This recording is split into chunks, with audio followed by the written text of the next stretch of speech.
Hey, what's up? Now, do you know what's worse? Love or trust? That's a hard one for me. Guess what? We're going to answer all of it tonight.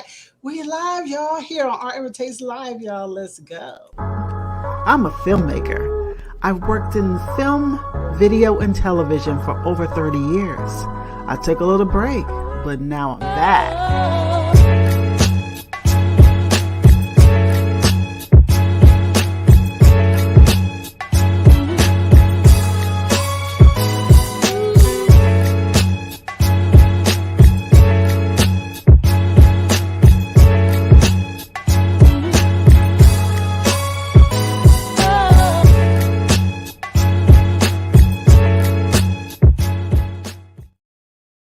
Hey, and welcome to another edition of Art Imitates Live with me, Tanya Dixon. And the greatest to give you the entertainment, the news, the talk, the forum, all that. You know how we do. And tonight, another live living room forum that's coming through with all the people. And the topic is, what is worse? What hurts worse? Love or trust? And we're going to get into that one. I got a lot to say on that particular subject. And then also, starting off things beforehand, we will do Who Spiked the Tea. So it's all live tonight for you. But you know how we do. Let's check out the sponsor first, and we'll be back to kick it all off with the panel in just a few moments. Art Imitates Live with Tanya Dixon is being sponsored by Tandyland Global, bringing your multimedia dreams to life.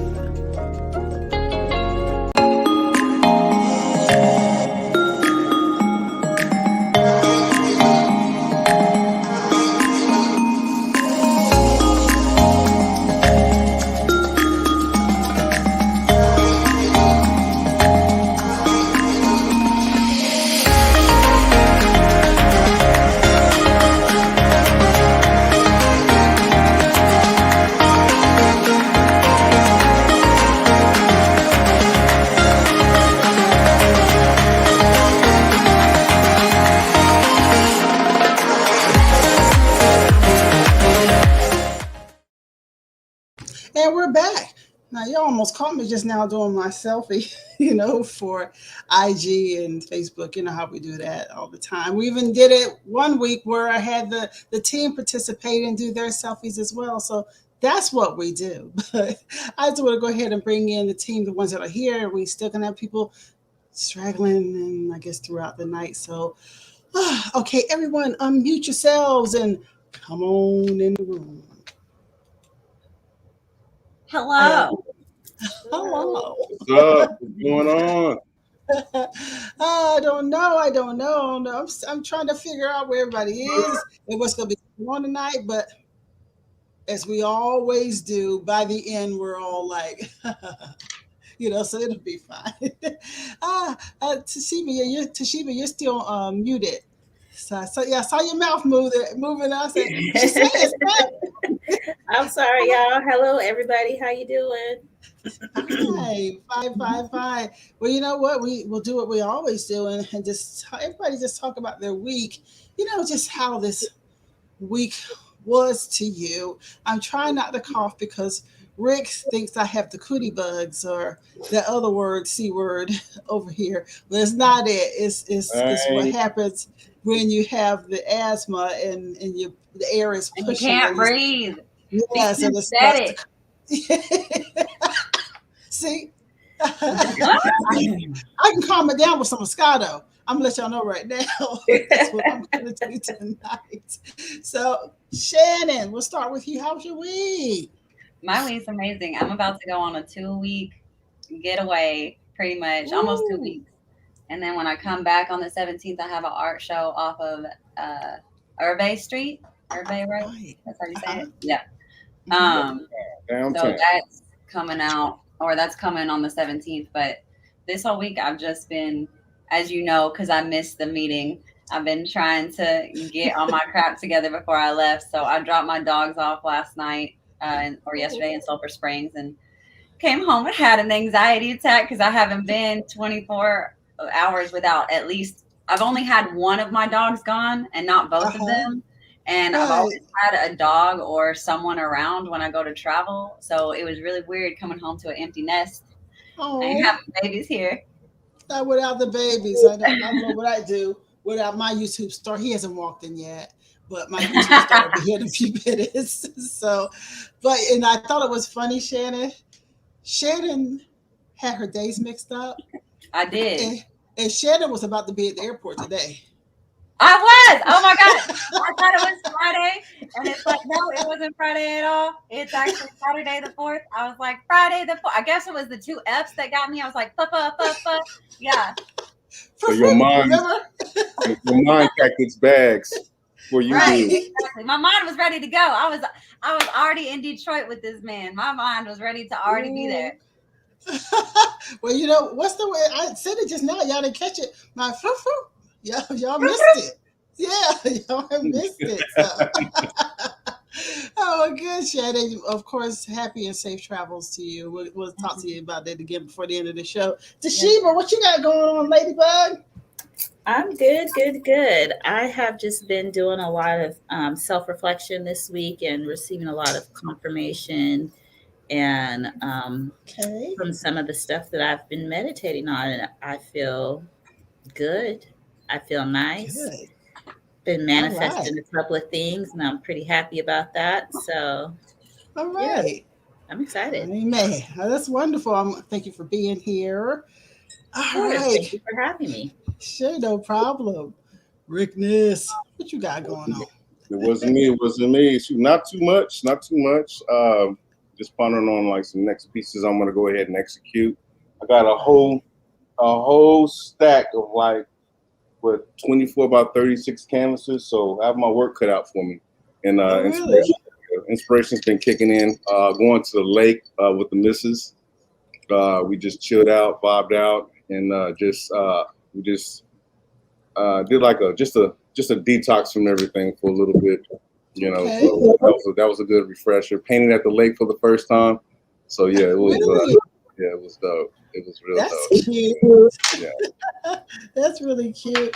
Well, I'm glad to hear that. I'm still organizing over here, so y'all forgive me as I'm getting set up. Normally, with the more people on the show, it gives me more time to get my setup going while y'all are talking. But I'm short on time tonight, so. But I'm getting set up just the same. It was an interesting week for me because surviving asthma, that's the biggest thing. But I started back this week doing my soul spotlights. Yesterday was very busy. Did a lot of prep to get into all the promotions for all the shows, because this is like the third show for me this week. Mm-hmm. And did a lot of prep for all that, the prep for you all, commercials, show, all that. And yesterday I did 2 shows. One of them I'm going to talk about at the end of the show because it's going to air next week. But for yesterday, what I did is I did an interview with Nakia Fuller from Nakia Cosmetics of Hollywood. And she is so fly, so bomb. So I just enjoyed the interview so much. I had her on years ago when we were in radio, and it's so much different when video now, and be able to showcase some of the things that she does and see all the stuff that she does. And she's just phenomenal. So thank you again, Nakia, for being on. Thank you to Layala J for bringing in. It's my manager. But coming up, other stuff I tell you, like the end of the show. What else I did this week, because it goes for next week. So that's it for me. But, actually, I want to get into our Who Spiked the Tea segment. Now, for Who Spiked the Tea, huh? I said, let's go. Okay. Now, this time, I got a lot of stories, and I was a little bit out of it and didn't get a chance to get to some of it. So some of these stories I'm going to be going through just as I'm telling you all. I just found some of it to be very, very interesting. And you know how we do. We dive in and we go in on the whole subject matter. Now, I just found this, considering sometimes that we do these human stories, just like human life stories, and I always like to see how you all feel. This one was kind of funny. It says a couple that having their wedding day upstage after the father-in-law's new girlfriend walks down the aisle ahead of the bride. So just kind of give y'all a taste of this and just see how would you feel about it. What would you do? So a wedding should be all about the bride and the groom. So when the girlfriend of the groom's father decided to steal some of the spotlight for herself, the happy couple were understandably left reeling. The drama of it all was caught on video as she decided to sashay down the aisle in front of the groom, of course, in front of the bride too, as he was making his big moment walking down the aisle to prepare and wait for his lady. And so you could tell that he was really totally ticked off. And I'm paraphrasing just everything, myself. They said what's even worse in the clip, she also appears to have committed the ultimate wedding faux pas by wearing a long cream dress. Oh, that was not a faux pas. That was on purpose. You tricked Miss Monster. You tricked Miss Monster. So you're supposed to have people at the door to stop stuff like that. Right. Yes. Trip her. Okay. Nobody came around the corner and just like, gave her a hug real fast, brought her down with the neck to the, No one had any Kool-Aid to throw on them. I'm saying, add a different color while she's there. Oh, wow. I'm like this. That is so unfair because some people really, really look forward to their wedding time, and they don't have a lot of big things that they do. They may not do a lot of public events, public speaking, public anything. So when it comes to their wedding, that's their big deal. That's their big time. And then here she comes. So what would you do? What would you do just in general if someone I would have somebody at the door? I'll call her an Uber. Wouldn't have made it that far. I'd have been like, for what? To who? To where? For where? For what? During all of that, they're trying to make their big entrance. They should have just gave them the back and cut off the music. Their couple should have turned around and continued the ceremony. Straight up. Right. Walk around her. Could you imagine the groom just like, okay, excuse me, and just like pushing her out to the side while he's coming down the aisle? That'd be great. Because that's actually like an introduction. That's actually an introduction on what their intentions are and what their behavior is going to be even after the wedding. You know what I'm saying? That's like pretty much you're seeing their representative and the CEO at the same time. So yeah, you got to nip that in the bud off top, set them boundaries, even if it takes embarrassing. You know what I'm saying? Like they're not sparing you the humiliation. So they're taking away from you. So you got to give people what they give. You know what I'm saying? Give them what you can say. Give them straight up. That's doing too much. Pop Chase Manhattan says. Yeah. I'm sorry, I was just about to read it too. I was about to say, Pop said, "Hit bull bait, let the dog loose." Yeah. Rock, paper, scissors, girl. I got you. Pop's gonna get his butt on in here and say all that for real. But he said he's coming in a few minutes late. But you know something? The thing is, Chase, what you wanted to know is just what would you do if somebody upstaged your day? And while we're talking about weddings, let me get to this other one just while we're in the neighborhood right now. This is another story.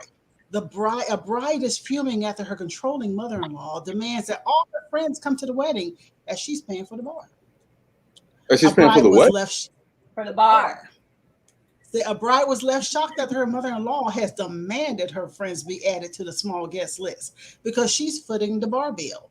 Now, knowing that the couple were planning a small wedding with their nearest and dearest, the mother-in-law said she felt entitled to have her friends and because of her contribution to the cause. So,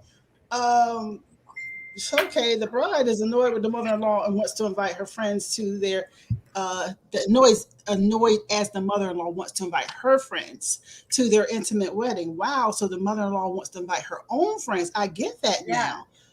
What? How would you feel? Who is this the mother-in-law to? The bride or the groom? Because somebody needs to check their mama. Doesn't even matter. Somebody needs to check their mama. It doesn't even matter. I think it's the groom's mama. Because it's her mother. Check his mama. It don't matter who mama it is. It does not matter. boundaries. Like, first thing and foremost, you wouldn't allow that same nonsense at your wedding. You didn't even allow that same nonsense. So you're gonna try to get away with it somebody else's, and to the person your child is gonna marry. They're letting you know. She's letting them know once again what they intend to do throughout the duration of the marriage, which is do what they want when they want without any permission. You know what I'm saying? Like, nah. Boundaries. I would have to, How you feel? Yeah, I would have to start from the very beginning and let mama know that it's not cool that you be making that you want to make those kinds of decisions in my wedding. I would say, mama, you gonna keep that money. We'll make out. We and my friends. Right. We got a credit card somewhere just for this. Don't even worry about it. So, to keep so there wasn't an accord. There wasn't an understanding. She just did it anyway. That's what I'm hearing. The mother did it anyway. Right. So even having the opportunity to do it prior, certain things you shouldn't have to say. Like, I shouldn't tell you have to wipe your own, you know what I'm saying, before you shake my. I shouldn't have to tell you to wash your hands. I shouldn't have to tell you to wash your hands before you shake, you know what I'm saying, after you wipe it. You know what I'm saying? After you wipe yourself. So that's ultimate. Like, man, I'm trying to keep PG-13. Okay, I see Pops now. Let me bring Pops on in here because he been in the comments going on. So come on, stop Shed, today, Pop. Yeah, what's up, Pop? You gonna hit the comments while I pull my next story here.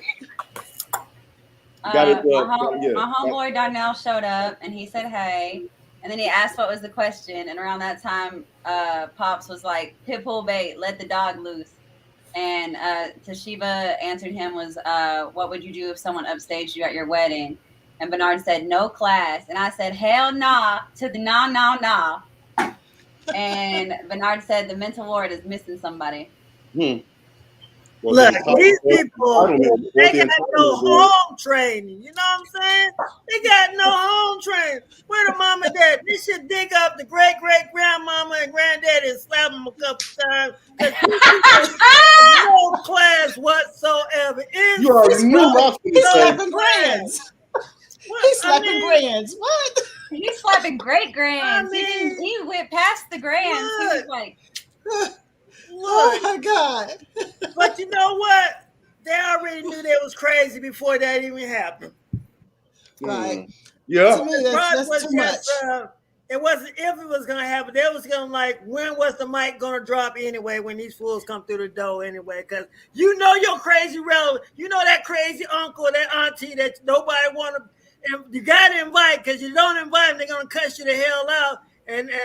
But you gotta invite them. But you don't know what's going to happen when they show through the door. You don't know what's going to happen. Everybody got raise your hands if you got a crazy relative. Come on. Let me see some hands out there. We all got one. We all got some out there. Somewhere out there. Crazy. We all. I would raise my feet. But they're not going to fit in camera. I mean, there they are. Well, you know what? Keep the feet on the floor, bro. Keep the feet on the floor. Once again, we have somebody else. Of course, these people, they're forgetting that it's not their day. And they're forgetting that they're trying to take something that is not theirs. It's like a robbery. So if you do my wedding, even though I do all this other kind of stuff like this, I have different times where I might be doing something for the public. Still, when it comes to my wedding, that's my wedding. Yes. Do not pull a robbery. You pull a robbery, I'm gonna get you. We had a saying that we beat them to the white meat. See, you too much. You too some much. feelings up in there. You too much. Well, you know what? We need big mamas like that. Man, get yourself around here. Get yourself around here. Go sit your ass down. Go retch around and sit down. Retch around. Like, at situations like that, I'm the enforcer at my family. Anybody pop off like that, I'm the one known to pull them by the collar, like, yo, come with me. Right. Let's step outside. Let's roll. Yeah, let's take it.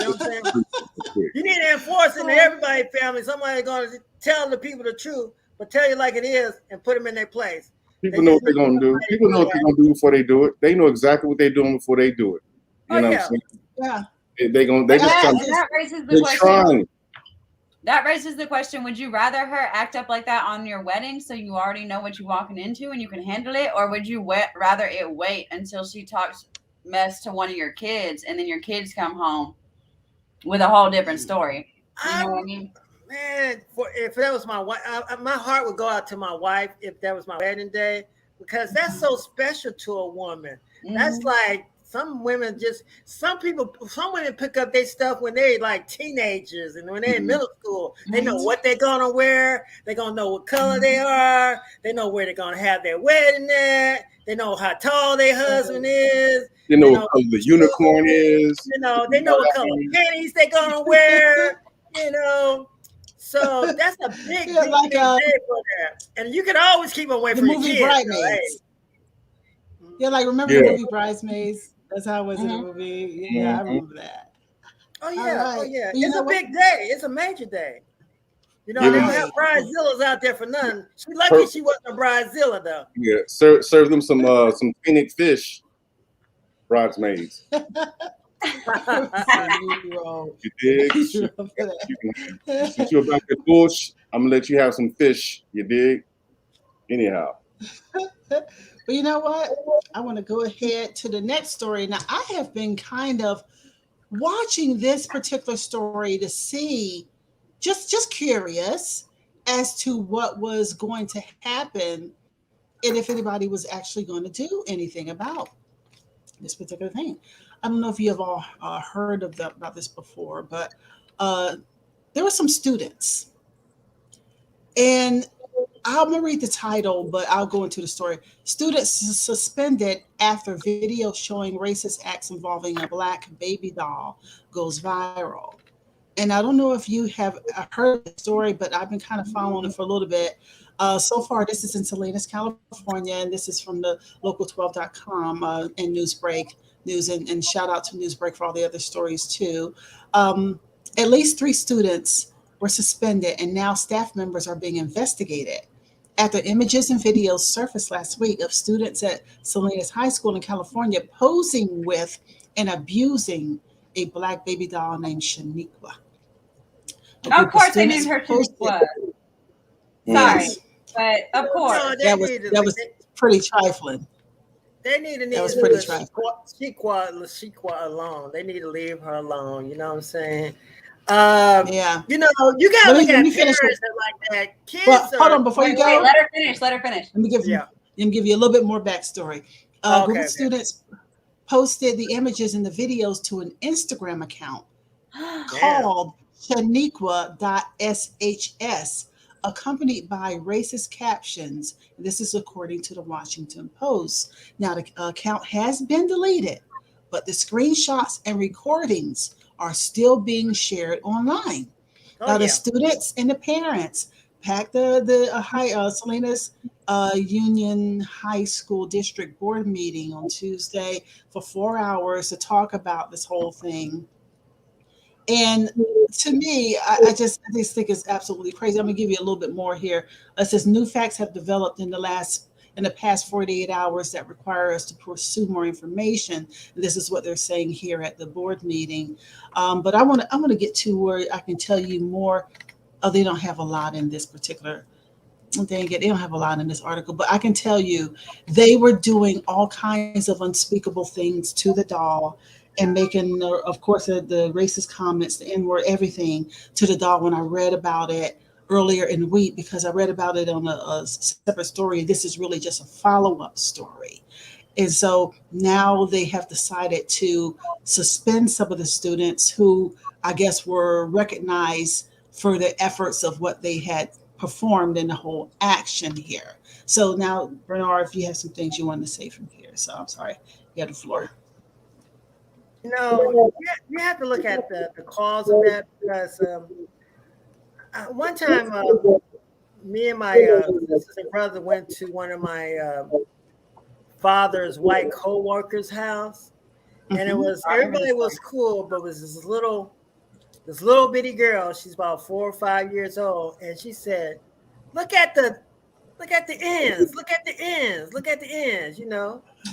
And I was like, where would a 4-year, 5-year-old girl get that type of bad language, calling people that she don't know out of their name and thought it was okay? She must have got it from home some kind of way. And damn sure in the back of a cereal box. But a lot of times women, people are conditioned to act that way, and then when they get stressed out, like sort of like this pandemic stuff, or when things get so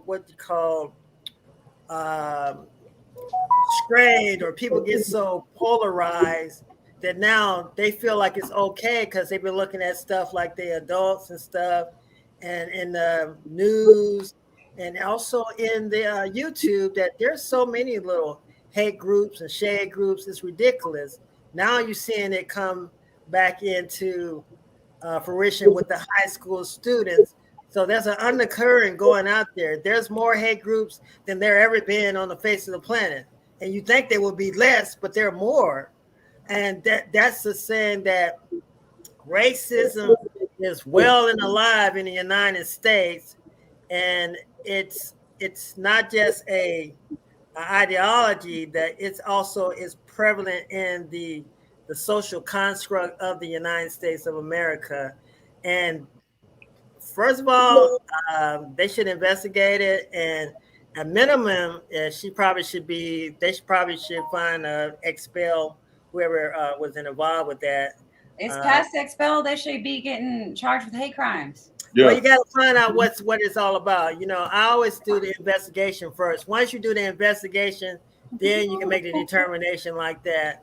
Investigation. They got the bloody glove. They found the bloody glove. They found the crack. They found all the drugs. They found all the blood. They found the knife. You know what I'm saying? Like, how much? They posted it themselves. You don't know where that. You don't know where they came from, though. You don't know where it came from. It ain't like the little girl. That's not an excuse at all, and it's not like the little girl found. I didn't say not punish them. I said investigate. There ain't nothing to investigate. Evidence is in the video.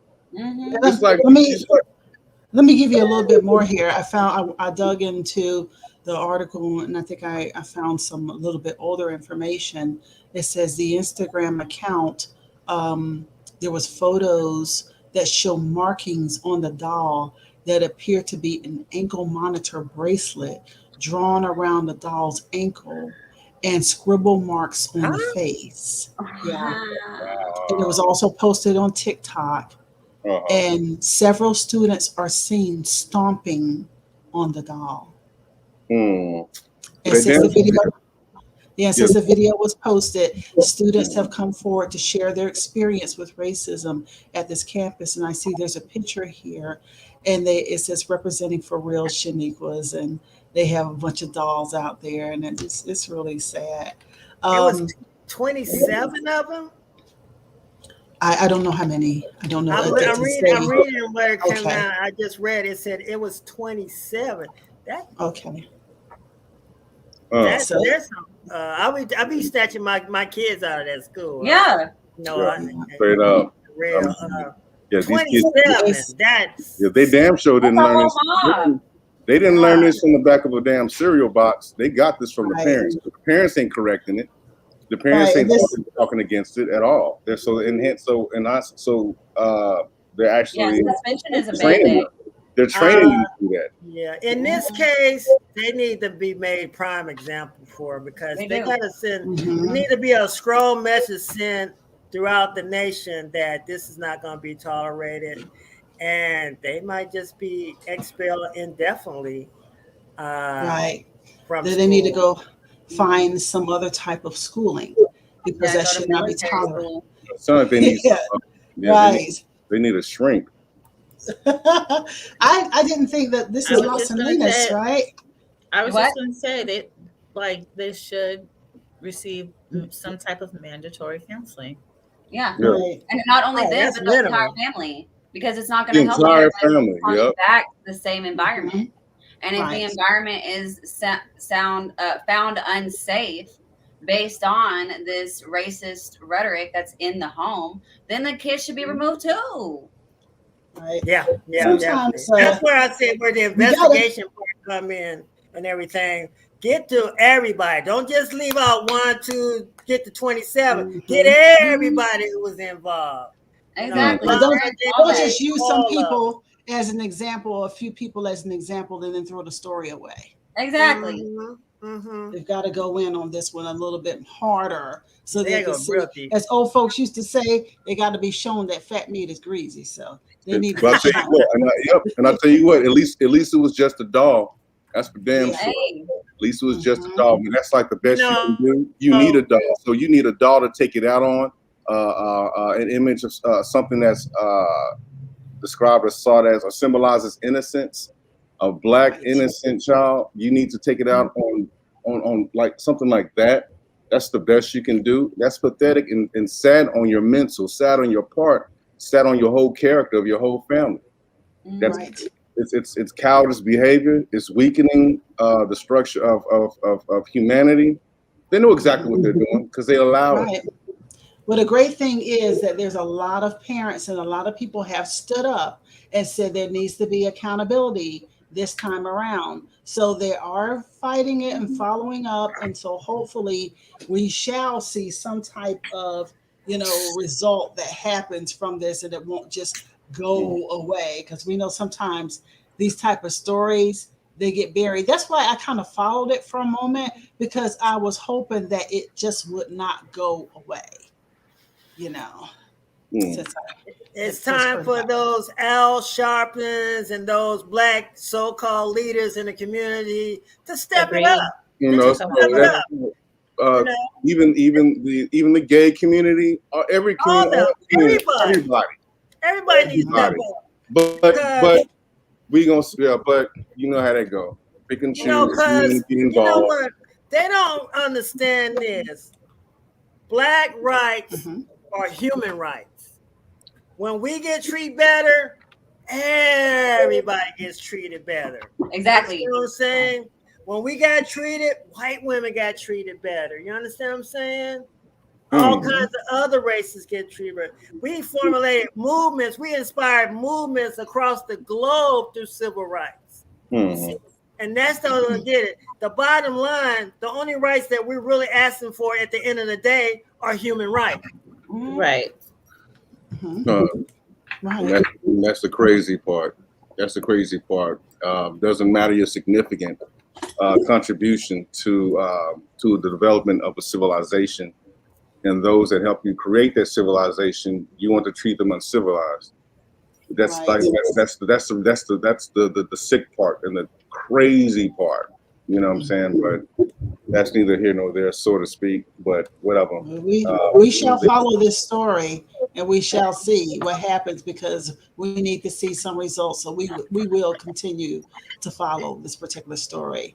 Now, this is a little bit off the track, a little bit. How many people are Jeopardy and Wheel of Fortune watchers and all those shows and stuff like that? Not so much anymore. Yeah. Well, they said that Mike Richards was fired as the executive producer of Jeopardy and Wheel of Fortune. What did he do? They said Sony has fired Mike Richards as the executive producer. And Michael Davies, Who Wants a Millionaire executive producer, whose Embassy Road shingle is based at Sony, will take over production duties in the interim. The news was announced by Suzanne Preet, the executive vice president and business and strategy for Wheel of Fortune and Jeopardy, in the memo this week. They say that his exit comes a little more than a week after he was forced to step down as Jeopardy host. Just 9 days after he was tapped to succeed the legendary Alex Trebek. I'm trying to find out. We had hoped that when Mike stepped down from the host position at Jeopardy, it would have minimized the disruption and internal difficulties we have all experienced in the last weeks. This clearly has not happened. They said Richards gave up the job as host after ugly statements that he had made on an 8-year-old podcast series at Resurface. And that followed concerns of his selection process, and that there were whispers that Richards, as host, was able to calibrate and search and replace Trebek, in his favor.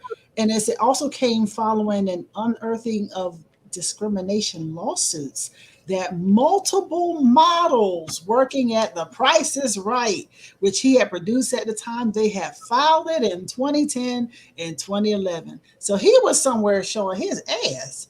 That's what happened. And a bunch of and don't even have to flee the country. yes. So he was doing some stuff. He was out there tripping hard. I had heard that it was a problem, but I didn't know he was out there doing all that. Always the quiet ones. It's always the quiet ones. It is always the ones that think they're going to get away with it. So apparently he thought that it was going to just go away. He's been getting away with it. He must have made some kind of agreement or something. Somebody put a financial thumb on him because somebody found out something, or somebody got the nerve and say, "Hey, that's enough." Like somebody got to say something. You know what I mean? But 2010, that's not shady. It took you almost 11 years to do something about that. Wow, that's very strategic of him. I see you used the word strategic. It sounds like the Cosby effect. Rich, shut up. Damn. Ooh. Is that what we're calling it now? The Cosby effect? That's what I'm gonna call it. Should you fucking wait? Nah, wait. And then after 10 years, 11 years. But sometimes, I'm sorry. Sometimes it takes people that long to heal from whatever situation they were in. True. Whether you feel like it's a Cosby effect or whatever, but from my own personal experience, I would understand a little bit more. It took me a long time to heal. I just threw that out there, but like for the simple fact, it's like you wait so long, and no one said anything. You know what I'm saying? And now it's prevalent. And like I said, he didn't even flee the country. He doesn't have to. That kind of behavior and some of that stature, like you have puppets behind the scenes. No, you're not gonna say a damn thing because you want your check. At the end of the day, you want your check. You know what I'm saying? But I'm not saying. Yeah. Go ahead, baby. I just really wanted to know what that meant. That's okay. Just because he says, I only know because he uses that reference often. I just made that up. I could have picked another name too. Yeah, but I think that sometimes it just takes people time to heal. It does. From trauma, and no one's clock is the same. Some people never heal from it, and some people it takes them a long time to get the courage to come forward and say what they need to say. And there are those people who just want to continue to get their check, but at the end of the day. That starts to weigh on you too, and you have to make a decision. Is the money worth? Yeah. What is your soul? What is your integrity worth? Because even so, your soul, by knowing this, and that's on your consciousness, and you see this is going on, and you're not saying anything, you're just as bad as the person that committed the crime. Right. Bottom line. I got you. In fact, you're sort of like the accomplice to the continuation of those crimes that being continued. It's like if you don't stop this person from stealing, he's stealing from you, and you don't say anything. Stealing. Huh?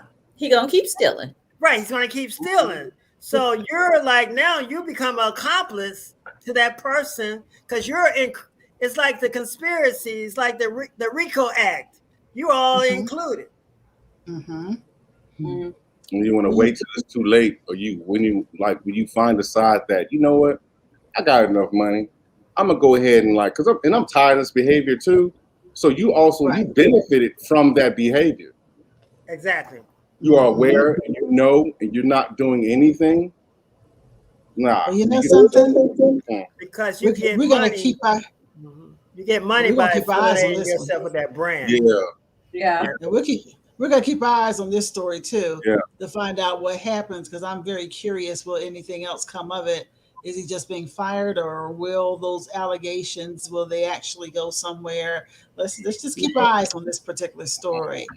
Now, since we're talking about shows and everything, Has anybody heard about the BBC's Antique Road show being No, what happened? No, what happened? What? But I'm so sorry, Shannon. They have come under fire from fans saying that they've been seeing the same thing. Let me explain.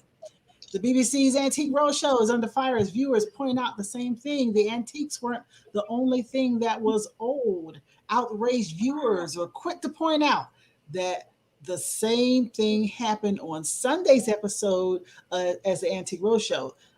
Fiona Bruce hosted another episode of the popular BBC show as a batch of people had their items valued by the team of experts. Rare collectibles such as an 18th century clock and a gold pocket watch from one of London's greatest watchmakers was featured in the most recent episode of the show. One person was stunned to learn that a brooch clip she wore on her wedding day actually contains 75 carat aquamarine gemstone that was valued $20,000 by a jeweler expert John Benjamin. However, and astute Twitter users quickly noticed that today's broadcast was actually a replay. One user said, "I've seen this one." Another one added, "Hold on, I've seen this before. It's a repeat, isn't it?" A third one tweeted, "Dear BBC, why is everything on a repeat?" Not to use an example. They say if you can't put original stuff on, don't bother putting anything on. This is what one of the viewers said. They say either that or buy in other stuff or hang on. You do that anyway. So they're like, am I having a deja vu as it's a repeat? As a fourth person says. Wow. In other words, they taking the same antiques and rotate. Right. Yes. Wow. And they finally did it too close to each other and got caught. Yes. Dang. And the people called on. They have no content. Yeah. They need to refund their sponsors some money. That's like even when people go preach at the pulpit, and it's like, we heard that before, or someone said that before. You bit that verbatim, so it's like, do I get my tithes and offering back? Or Rick, shut up. I'm good. Yeah, you didn't leave that alone. I'm leaving that alone. Yeah. Probably should leave that one. No, you got an old preacher kid right here. They got canned preachers. You got people who like to take a board band. They'll see one of those famous preachers. They'll see T.D. Jake, and they'll preach the same service he's preaching next Sunday. The show. People watch this all the time, and you don't think they're gonna have a mind to like put things together? Got millions of views. They'll still be. No, they don't. They'll still be hooping and hollering, running around the church and everything. Where's the quality control? Oh, I know what the quality control is. They at the bank getting their check. Right. I tell you, set up. Folks are just slick all the way around. Motor oil behavior. Oh, vroom, vroom, he said. We used to have people come to the church, and you'll have somebody who'll be like, they have these preachers have discerning spirits, and they can tell you about yourself, and they can read into your future and stuff. And then all of a sudden, all the preachers in the church next Sunday, the next 3 or 4 Sundays, everybody reading into your future. People walking up to you like, "Oh, you gonna get married next week?" I'm like, "Dude, I'm already married." What is you doing? Like, you gonna tell me about you trying to do a reflection on me? Like, tell me about what I look like. You don't even like your own mirror. How you gonna tell me what I'm gonna look like or how I look like? You know, you got toothpaste stains on your mirror. You gonna tell me how to clean mine? Rick, shut up. Hey now. Some of us live in the Dirty Mirror Chronicles, okay? You know what I'm saying? The Dirty Mirror. You heard it here live. The Dirty Mirror Chronicles. Drop the phone. Shannonisms. Oh man! Oh, so we got Shannonisms now. Okay. We got elementisms. Yeah. We got Tandy Girlsisms. It's like an underground mixtape. He calls me terrific, terrible Tandy now or something. I am Get it terrific. straight, get it straight, get it straight, get it right. Terrible, terrific Tandy, okay? Yeah, get it straight. That's You know what right. I'm Straight. saying? Straight. No, Get it straight. straight. Yes. Okay, you sound like Safari now. So, I ain't even had but, a couple sips yet, you know. Hold that thought. but Yeah, I you want too, to share Richard. this story. Now, this is going to take down the laughter for a few moments, unless you just start Thank you tripping for the off this. warning.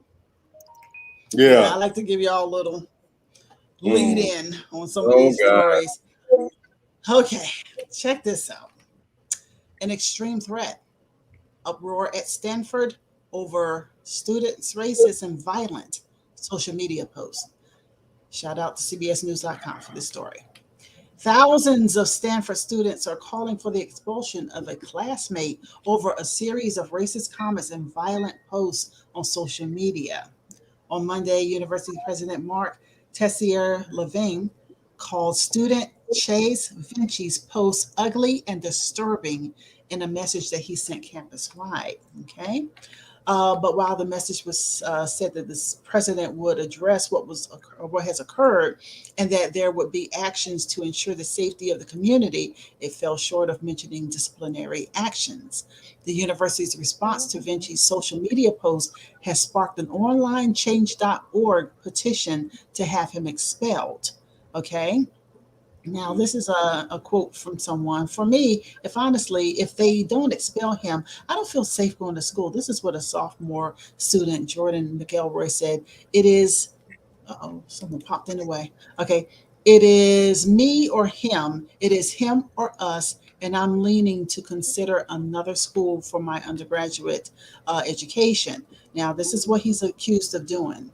He's accused of posting on Twitter and Instagram pictures and videos, many of which are now deleted, of his belief that women should serve men.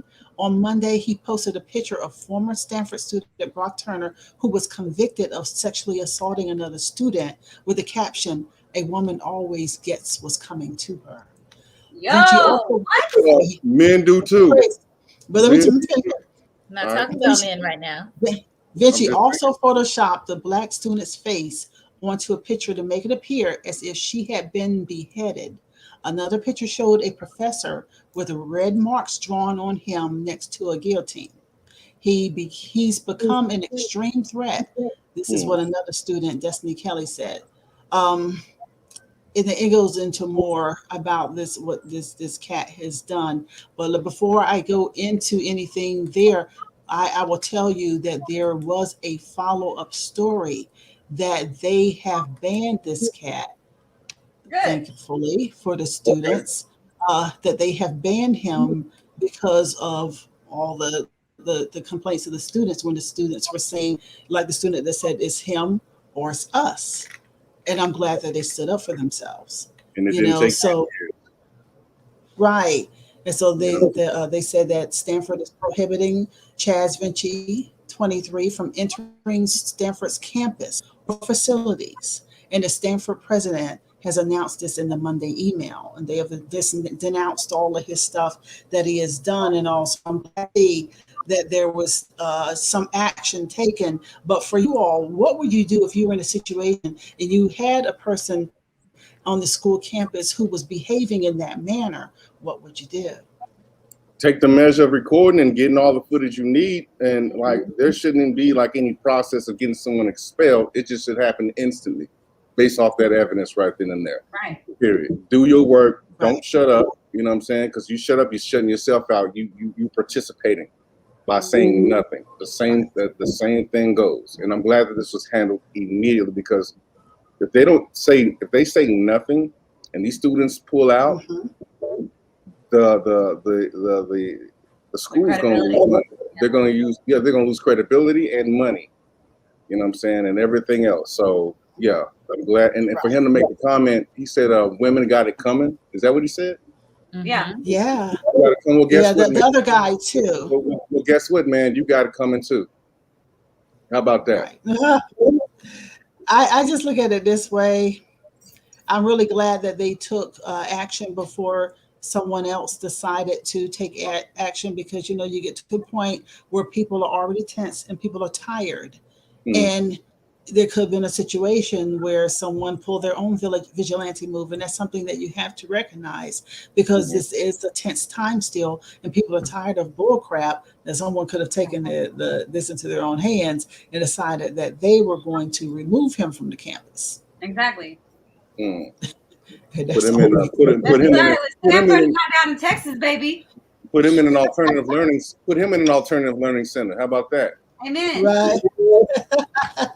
But you know what? I'm glad to see the story. Like, there was a follow up and it has changed. I'm very, very excited about that. What I want to do before I go to the next story, see if we have any comments and all that we want to go through. I'm pushing off a story to the end, and I'm getting other stuff before I get to this one particular story. I'm bouncing all over the place before I get to this one. But go ahead and see about the what's wrong with it? Give us a buffer. You ain't gonna say nothing. We just gonna say it. I can't say nothing about this one, because if I do, it just gives it all away. So, Jesus, Joseph and Mary, I'm grabbing everything. I'm changing minds. Hold on. How you gonna have us? How you gonna open up the bag and have us smell it when we can't? It's like we can't even smoke nothing. We can't even smoke nothing. We can see it. You open up the bag and then you close it. Okay. It's gonna be something with it when you see. You'll see why in a minute, because I got to figure out how to navigate in the story without getting myself in trouble. So maybe that's something. Okay. I've got to find a way to navigate without saying things that I want to say. For real. Okay. Okay. What's happening in the comments? Unique said, "Hey to Rick." Veronica's just telling us how crazy we are. Veronica said, "T, get your husband." Just telling us how crazy we are. And Eric says, I can't. Green Eyes says, "Hey there, friends. Miss you, love you, Tandy. Looking awesome as always." And then the last two comments were just me and Rick talking mess. Look, I have no control. He said, listen. We gotta be better than that. They can read the comments. Well, you know what? I'll tell y'all what I'm gonna do before I get to this one last story. Let's see if this one makes any sense here. I hear some feedback. Somebody turn your monitor down. But I don't know. This one's not that good if you're not a Real Housewives of Beverly Hills. Are y'all into that? Because no, but I love the drama. What happened? What happened to them? Okay, and their so unfortunate lives. What has happened? I'll go ahead and I'll bring it in. I'm pulling up the story now. I'll bring in the story, and then I'll bring in the one that you're saving. That I'm saving. Okay, this one is Garcelle Beauvais asked production why Teddi Mellencamp was filming, and why does she get to have an opinion? Teddi justifies her cameo appearance on The Real Housewives of Beverly Hills. So yes, keep the drama. Yes, Garcelle Beauvais spoke for all of us on The Real Housewives of Beverly Hills when she said that Teddi Mellencamp, whatever that last name is, was just kind of annoying for no reason, like a little gnat. For content, this happened at Kyle Richards' Christmas feast last week, where the ladies finally gathered around to grill Erica Jane on what she did and did not know. Teddi took to Instagram where the episode aired to call out Garcelle, but it all fell flat because Garcelle's a queen. Yes, she is.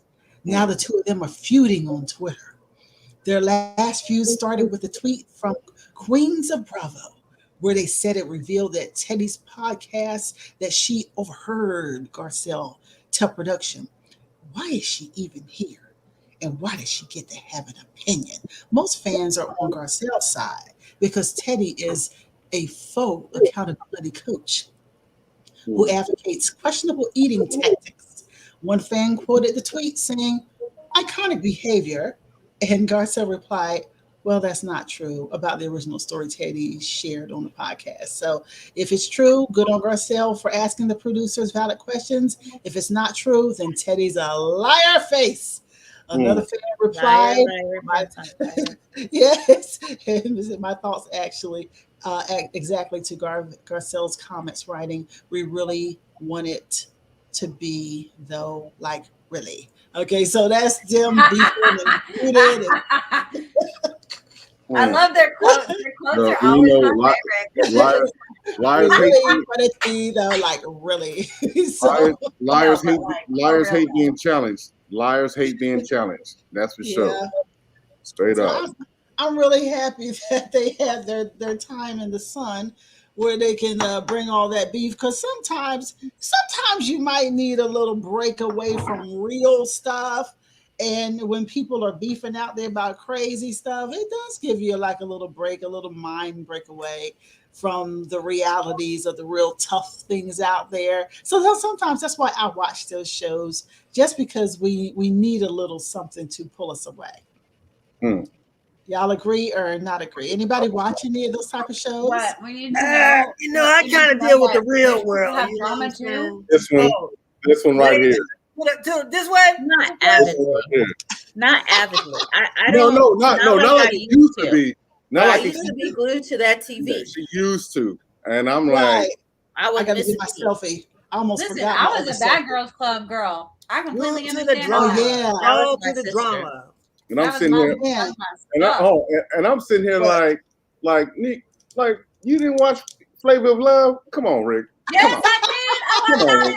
Come on. He did. I don't need no help. He took Delicious to a strawberry field and took the Ratchet one to a KFC. Ooh. we knew that. But you know something? I'm really, like, sometimes when you meet the people in real life, I remember when I met Delicious, and she was like really sweet.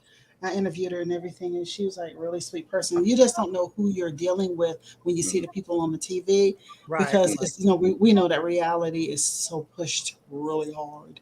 But and it's nice to see when you do meet folks and they are real people, and they show us that they're real people, and they, that's all really cool to me.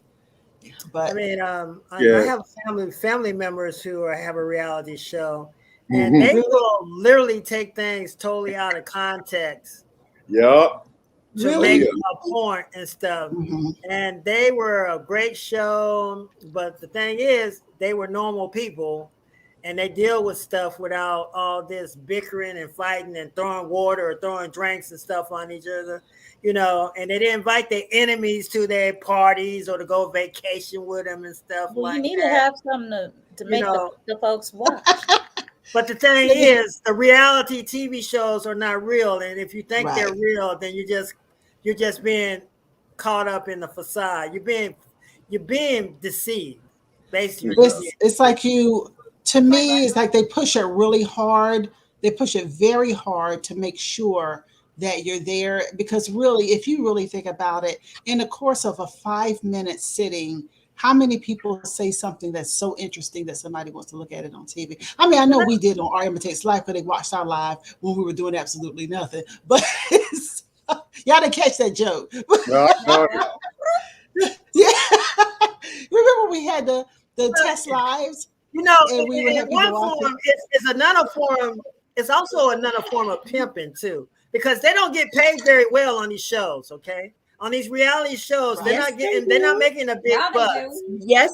No. They get paid by the drama they bring. Monetize. I'm gonna tell you how they're making their money. They're making money through other business ventures, other monetizing, but they're not making I want you to look up how much money the women on Atlanta, the Real Housewives of Atlanta. I think they are the highest. You're talking about one or two shows out of the whole plethora of reality shows.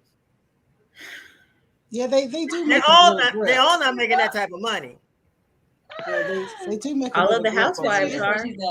I'm not saying they're not, but I'm saying That's like making an argument that you got one football player making $100 million in the NFL. All of them not making $100 million. I got what you're saying. Just like there is a definite range, and like I believe that I need to leave this alone. I think the Housewives of Atlanta, Candy Burris is the highest paid. They're killing it. I mean, they're killing it.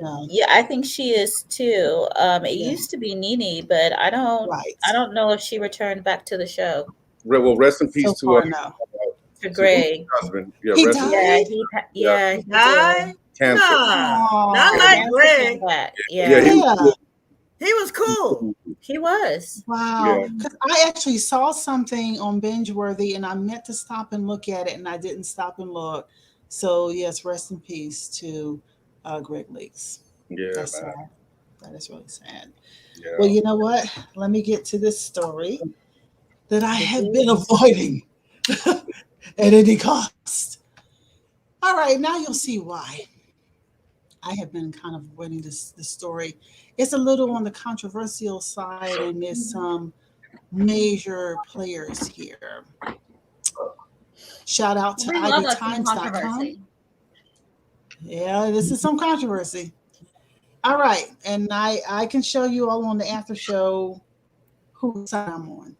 Okay. Rose McGowan calls out Oprah Winfrey for being fake and supporting a sick structure for personal gain. Okay. For what money? Yeah. For personal gain. Okay. Rose McGowan shared a snap of Oprah and Harvey Weinstein on Twitter. Got something for you there. McGowan alleged that the multimedia mogul destroyed Russell Simmons' victims. Twitter users have mixed opinions on McGowan's tweet that called Winfrey fake.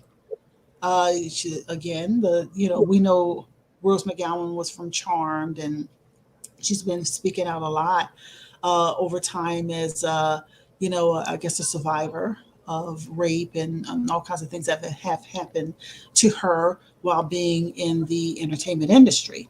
On Sunday, she took to Twitter and she shared a snap of the media mogul kissing convicted rapist Harvey Weinstein on the cheek. And she accompanied it with a caption calling out the TV producer, actress, and author for allegedly being fake. She says, "I am glad more are seeing the ugly truth of Oprah. I wish she were real, but she isn't," McGowan wrote.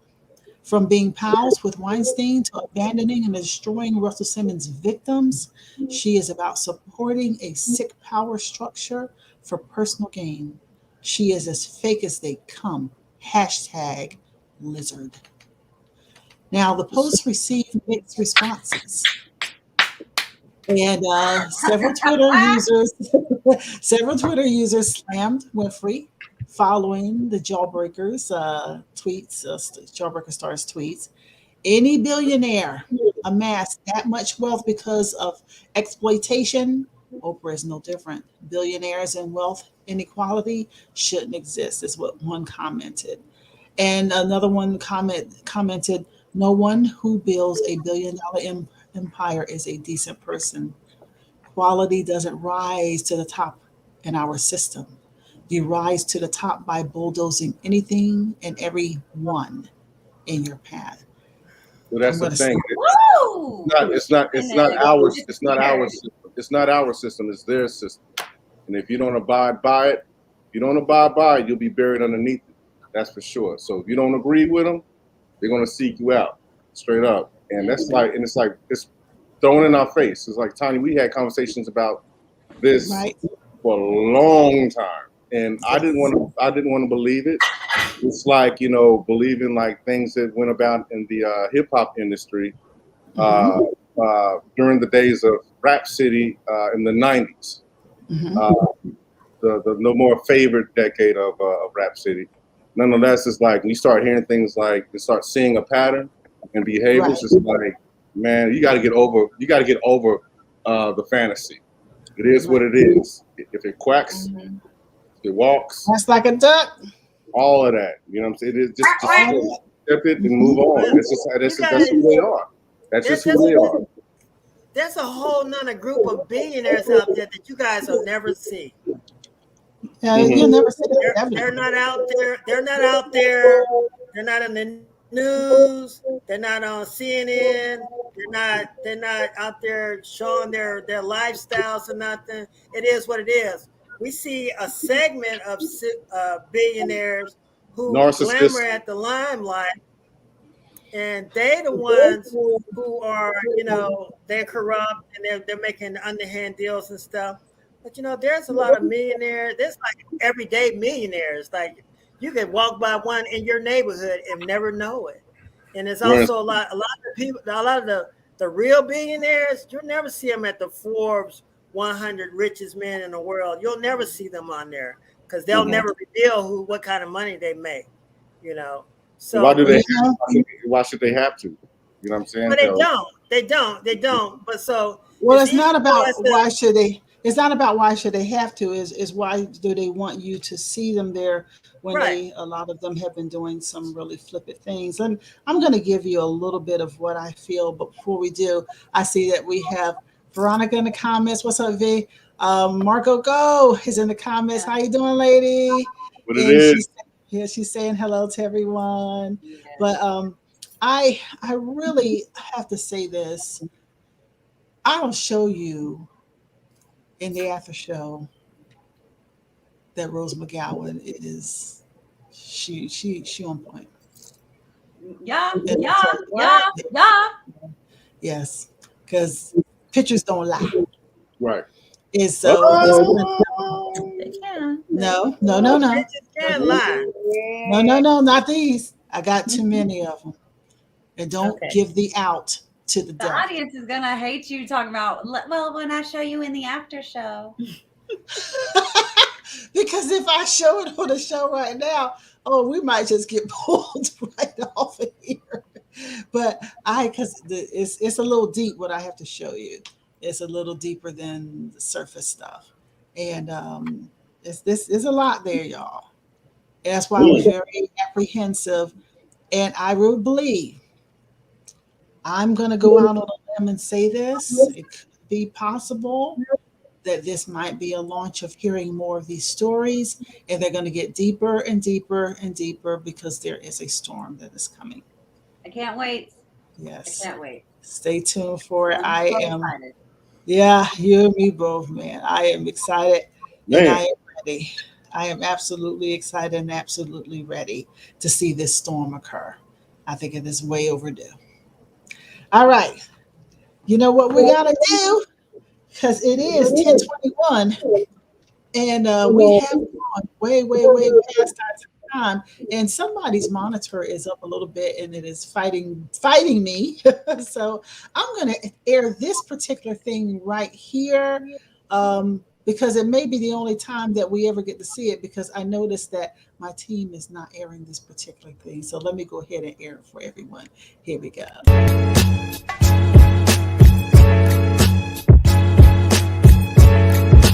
Could it be that men are holding themselves to a higher vibration and responsibility? The Constitution does give you the freedom to say whatever you want, but it does not give you the authority to say it to whomever you want to say it to. So if you're equally yoked, that meaning you're pulling the same workload. Mm-hmm. If you're unequally yoked, somebody else is carrying more load than you are. Thank you for reading that, because this whole time I've been thinking about eggs. When I see it with the bonnets, I be hating to see them, period, or the super large ones. I'm like, what is she gonna go make her the pizza? Like, what? You're telling me that if you are interested in a man and he does not come to you, that you just let that opportunity go by? Oh, no, ma'am. I'm going to court him before he leaves the store. Almost like they had the light was in today and everybody wanted the light-skinned brother because they made pretty babies. That was real back in the day.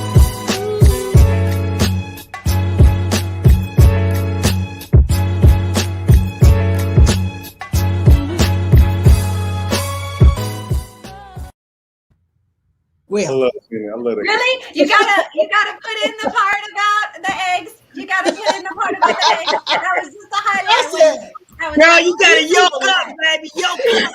I said, these people are crazy. I have been watching clips of y'all. I said, and you saw my face when I got it. I was like, damn, he ain't talking about eggs. You never heard this No, I've never yoke up. being yoked. I've never heard of that before.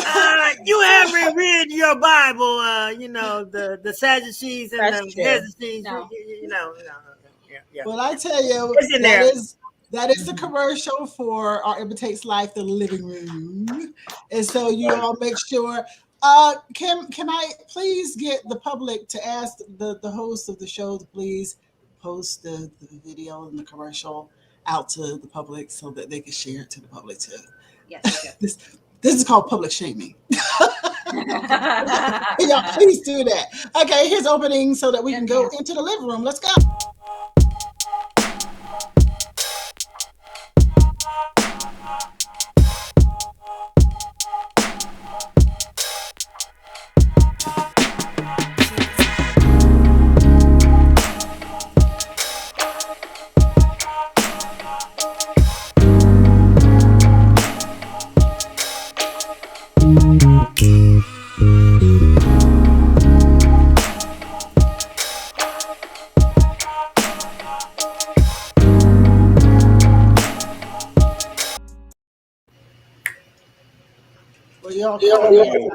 That was jam. That was jam.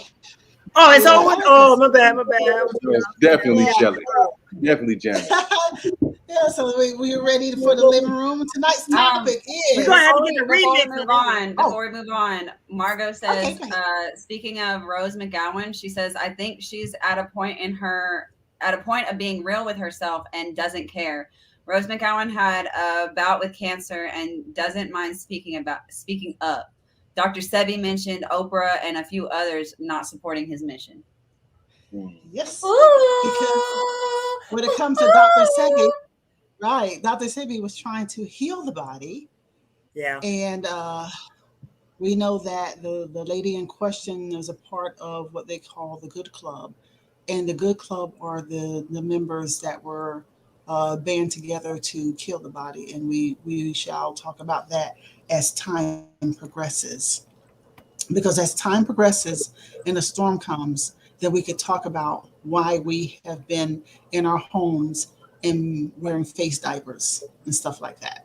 And so when that time comes, we can get at it. All right. So tonight's topic, what hurts worse? Love or trust? Now, Shannon, you came up with this one, right? Yes. In the last week. So in your mind, what does this mean to you before we get into our full discussion? Well, I mean, I've had a few people that, I feel like I fell in love with that, we have multiple loves within our lives. And, then I've had a few friends who I've not necessarily been in love with, but I've trusted, or people that I've trusted extremely deeply. And, there's been times that those people I may have trusted, they take something that I told them in confidence and turn around and use it against me, but with people that you love deeply, like which one are they equivalent in pain, or does one hurt worse than the other? Because for me personally, for me to love someone, I can get over relationships pretty quickly for the most part. But when it comes to friendships, it's a lot harder for me to get over a friendship, because that, to me, it may not necessarily mean a deeper level of trust, but I guess it's because it's harder for me to make friends than it is for me to be in a relationship. Those hurt worse because I bond not deeper than I do with my significant other, but it's a different type of bond that I put forth when it comes to friendship. Yeah, friendship is that's like the basis. So that's like the foundation of any relationship. It's only fair to be friends first before anything else. You have to have that initial layer that beginning, that true beginning. Friendship is very important. So that can lead you to trust someone, to understand someone, figure each other out, giving each other the opportunity on how to handle each other. You know what I'm saying? So trust is that's something that's developed and not to be mistreated at all. It's very essential to every relationship, I believe. I mean, trusting yourself to know when to step away. Trusting yourself, knowing that this cannot be a friendship because of whatever reason, or trusting yourself not to get involved in a relationship because of a person's behavior, or the on both parts. But I mean, that's where I stand on that. But yeah, it's very essential to any relationship, knowing what to trust. That was kind of deep for me because sometimes there is for a person like me, I'm easy to love. I can love people quicker than I can trust them. I can love folks that's because my heart just tells me to be that way. But the trust is earned, and that takes time for real trust with me. I can love you so much quicker than I can trust you. Now, last week, Bernard, you did this thing about you pulled the numbers on me, and my negative side, it had said deceptive and all things like that. When it comes to my personality, sometimes people believe that they know who I am and see on because I'm nice and I'm pleasant and I smile a lot, and they take it as I am all of the above, the trust and the love and everything, when it's not really that way. It is, I can love you, but it takes me some time to see who you are, and when you find out what comes out of my mouth, out of my mind, and it doesn't always line up with what you see from my face and my personality of being pleasant. So then it comes off as being deception, but I'm looking at the person like, that was you that made that assumption from the beginning because I didn't take it there. So that's what I deal with sometimes, because it takes me longer to trust than it does to love. I can love right away, but people, I have a performing business partner, shout out to Greg, and Greg would always say that people would start with 100% with him and then they lose ground. I don't start with 100% with people. I go up. So therefore, I watch the things that you do, and over time, I got to see if you're a person who I can really trust. It comes with time, because if I give you all that trust at the very beginning and you disappoint me, you'll never get it back. Exactly. So you got to grow. There's no time limit in terms of probationary periods. I don't believe that. Right. I mean, things can flip at any moment. Right. We're so layered. There's so many layers to everyone's personality. And it's sometimes there are people who will get your trust a lot quicker than other people will get your trust, because you've been watching them and you've been experienced. You might have not interacted with them directly, but you've been watching them from the outside, and you can tell just by how they carry themselves over the years that they're maybe more trustworthy. I mean, it's easy when you're talking about falling in love or love, that can be a euphoric type of thing. That can be an erotic type of thing, that you can just fall in love with somebody just because it's new, it's special, you're sharing, you connect. But you can connect with a lot of people on a different lot of levels and not trust them at the core, because you haven't had that test in your relationship where they could have went left or right, but they stayed right there. And that's what me is that, yeah, we can be friends, we can be loved, but I really want to know you when Bernard is down or out. What are you going to do? What are you going to say? Are you going to be like the ones like, I knew you couldn't make it in the first place? Or you're going to be the person, well, Bernard, you can make it. You did it before, you could do it again. You know what I'm saying? That's where, the rubber meets the road. in your relationships. It's during the tough times. That's when you can know when you can trust a person or not trust a person, and that's when you know when a person deserves your love or not. Right. That's very true. I agree. And I have to apologize in advance to people who see my grin. I always made this as a joke, but it's for real. I always say the people, you got so captivated by my smile, you forgot that I had teeth, because they get so caught up in the persona of me laughing and enjoying, they forget that I am watching everything at all times. I'm seeing stuff, I'm evaluating things, and I have to base my trust on that. Right. It's not that I don't like you. I have to have some time to see who an individual is before you get that stamp from me. See, that's funny that you describe yourself like that. I describe myself, my last name is Rose. So I describe myself as a rose. People forget that the flower petals are delicate and soft. Right. But, they want to touch it. They're infatuated with that. They don't forget. They want the beauty. They're infatuated with it. They want the texture of it. But they forget they got to be careful how they grab me, how they treat me, because you grab me the wrong way, you're going to catch my thorns and I'm going to make you bleed. I like that. That's I agree. That's Rose is all about. I was trying to think of what that name was all about. Now we know. Well, my last name is Rose.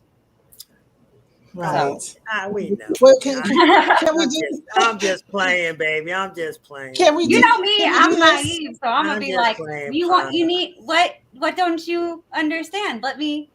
Yeah, I know.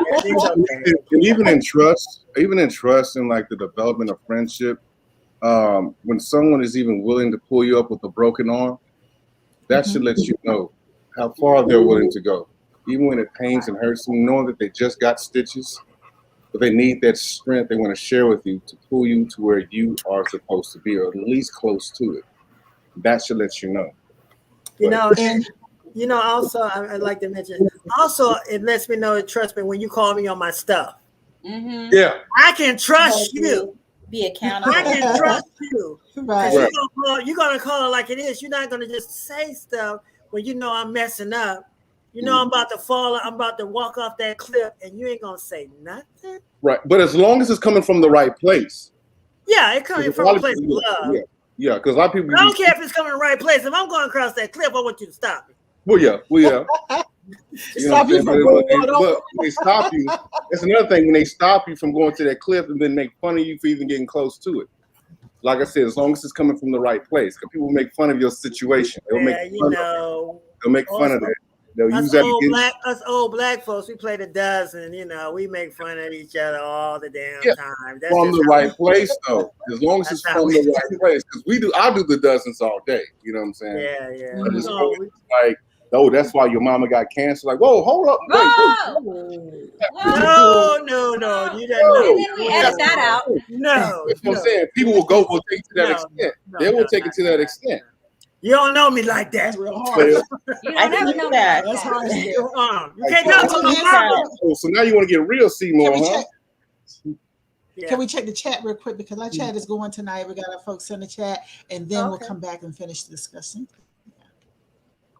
Margo says that there is a few people that have been fake and caring about true well-being and healing, and she agrees with you on how to handle people. Love but trust, time will tell. Beastline Entertainment says, hey, and want to let you know they say from the hurricane. And it's good. And Veronica says it's going to be a lot for me to trust you. And Margo says, bank and trust, get trust on loan until deductions are made. Then you in the negatives. No bueno, no go, no mo. Yeah. Go ahead, Margo. I know that's right. But you know something? Margo's a Libra girl like me, so we have our ways about it. And I think that we are easy to love. Love others, but it takes a moment for that whole trust thing to kick in. Let me ask you a question though. How do you behave when the time comes and someone breaks that trust, does it also break the love for you? How do you handle that? I don't think that it breaks the love. I think that if you love somebody, you love somebody. But trust is different, because trust comes from love, but I think the consensus is that everybody gives love before they give trust. So I got you. when you're in a friendship, there's a love there. There's a bond there. There's time. You cry, you laugh, you go through ups and downs, highs and lows. And so when the trust is broken, it's something that's not expected most of the time. It's unexpected. So it hurts in a different way than, oh, I met this guy, we fell in love, we're good, we got a couple of kids, oh, we got married, or vice versa. And he cheated on me. He broke my trust. Right. I'm hurt, but it comes from a different place. It also can be in different degrees. It's like, it could be like, I told you a story, I told you something, and you told somebody else something about me that I really want you to keep private. I thought you was going to keep it private because we've been friends so long. We never had this issue before. So maybe I need to, we have a conversation. We need to redraw that line. Like, when I tell you things and certain things, I'm talking to you in confidence. Right. Because sometimes we don't draw that line. Right. We just assume that they're going to know that. And we do that a lot with our loved ones. We assume that they feel the same way we feel, but we never had that conversation. And I found out that if you have that conversation before the situation happened or after they happen, that love can almost really like re-energize and be real like fired up even more, because now I understand you on a deeper level that I didn't understand you before. So when I get something happen between my loved one and it's a trust issue and we have a conversation and they find out that I don't let people go like that with me. And this is why I did that, because what happened to me maybe when I was younger or other relationships, now you can actually go into a deeper love and a deeper trust and a deeper understanding, because now your loved one really understands where you're coming from for maybe the first time. So let me ask y'all this. With that said, do you think that love, that trust is like bones? When it's broken and it reheals and it's stronger? It can be. It can be. Yeah, it depends. It can be, or the fracture fracture can always still be there. The fracture can also still be there in the bone. Yeah, it can be a hairline. And that degree, that based on the maturity on the both of the individuals too. Some people, once you mess up with them, they're gone. They're gone. Ain't no coming back. Ain't no pick up the phone. Don't text me. I'm blocking you. I'm on Facebook. I'm unfriending you on Facebook, Instagram. I'm ghost. Right. And then other people I think it depends on the situation. For myself personally, I can forgive you and keep it pushing and never speak to you again. Or I could give you a couple of chances and I'm gonna let you sit there, but the relationship will definitely be different. Exactly. It won't be the same. There's just a limit. But I've also come to a point in my life where I trust my intuition. My intuition says, yeah, you don't need to talk to that person. I don't talk to that person. So, and it's usually 10, like the first couple of minutes of me meeting people, I know I don't want to deal with that person. Rick hates it because he'll be like, what? Why? Like, what is it? Why? I don't know. It's a feeling. And I'll be the same way too. And I'm like learning that energy, learning that, what do you call it, babe? It's not being an empath, but like being clairvoyant, so to speak.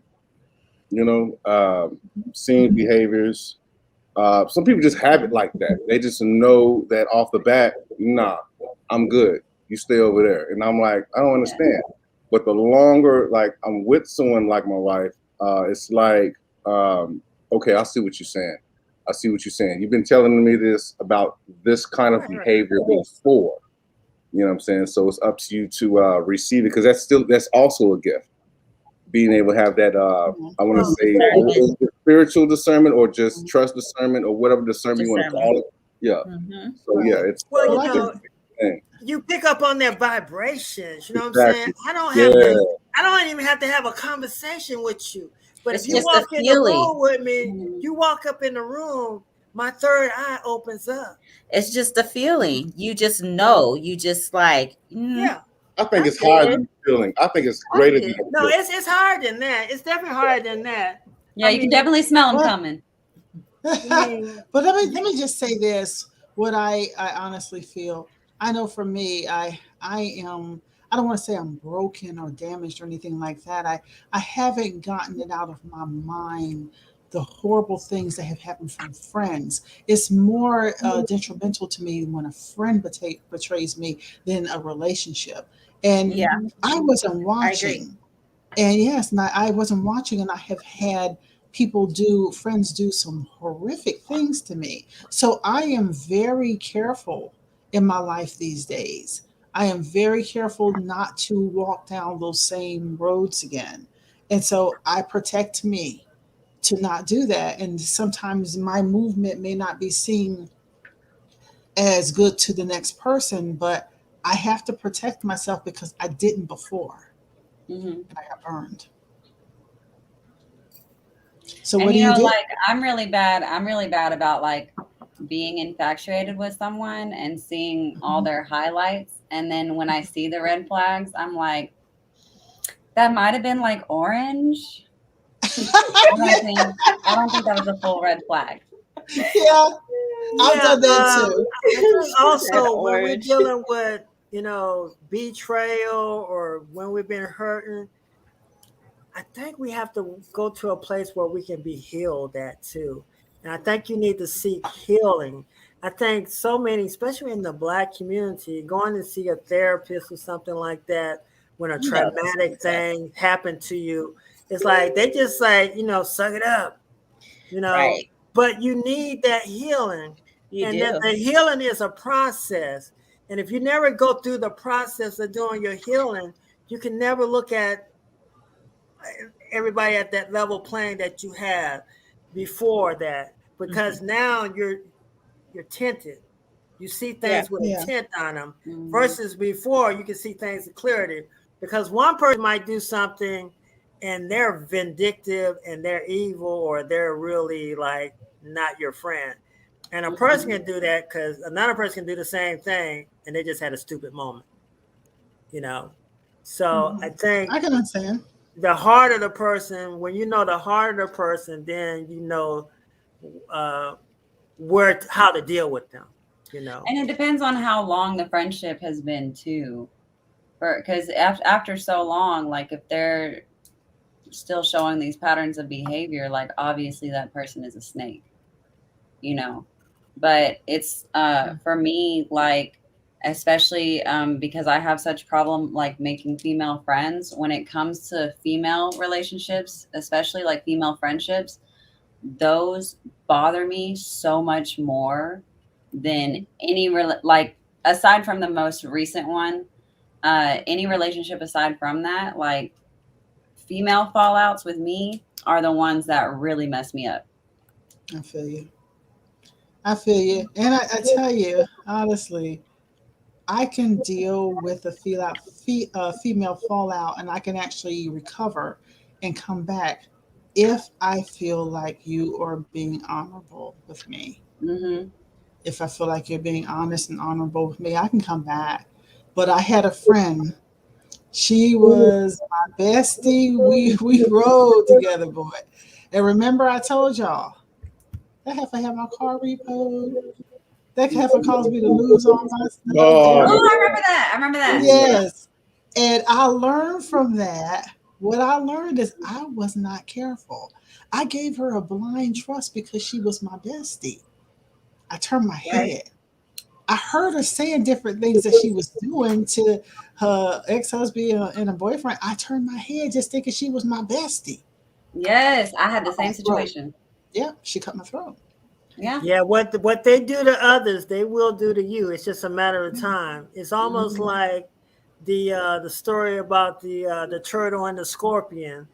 That the turtle was going across the river and the scorpion said, "Hey, give me a ride, give me a ride, give me a ride." "Oh no, you're gonna sting me, you're gonna sting me." And then they get to the middle, and they get to the middle of the river with the scorpion on his back, and the scorpion stings them. And the turtle looks over and says, "Why? Why?" And the scorpion said, "It's my nature." You knew I was a scorpion. Yes, scorpion. That's what and I say. I could read what Margo said just now. Margo said, "Tanya, please don't call them evil people from those horror stories that you shared your friends. They don't even deserve that title." You're absolutely right, Margo. I was in a time where I was getting adjusted to Atlanta, and it was a very rough welcome to Atlanta. And I just was, I wasn't careful. I was, I told y'all, I came out of Texas. I was Rebecca Sunnybrook Farm. I wasn't from Texas, but I had gotten a little comfortable with y'all's Texas hospitality. And I came to the Southern Melting Pot, ATL. And I wasn't ready for the lizards and the snakes that came around me at the time. And that's how I got. It's because I wasn't paying attention. So, yeah, that was not a friend. That was a lizard in a dress, and I just didn't recognize it at the time, You know, I have a similar story, but not as in depth. A lot of I had a best friend in college. People would call us twins because we looked a lot alike. My mom called her the good twin and me the evil twin because I was always starting trouble, even though she didn't know. Like I was actually like keeping her subdued. Like she had no idea. I was like, no, this girl can run her mouth. You have no idea. And so we went out to a casino for her birthday one year. And, I don't want to put the whole story out there, but one thing led to another. And we got into a situation where she was like questioning my intelligence over a certain situation. And it just kind of like over like $1 bill. Like, because it was an older bill and it didn't have a watermark on it. And I told her it might be fake, and she snatched it out of my hand and pretty much told me I didn't know what I was talking about and told me I needed to keep my mouth shut and all this stuff.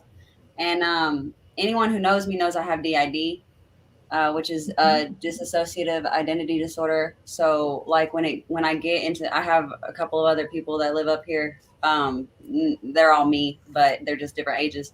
So like when I get into situations like that, there's a high possibility I could black out and you might not be talking to me anymore. So like I remember her snatching the bill out of my hand and me just kind of being like, "Don't talk to me like that." And I just like I snapped. I was just like, "Don't talk to me like that. Don't talk to me like that." And like, just kind of like had like a breakdown in the middle of this restaurant, And we go walk around the casino and she was super mad at me. Keep in mind that she had invited another one of her friends out just in case me and her got into it. That she was already mad at, by the way.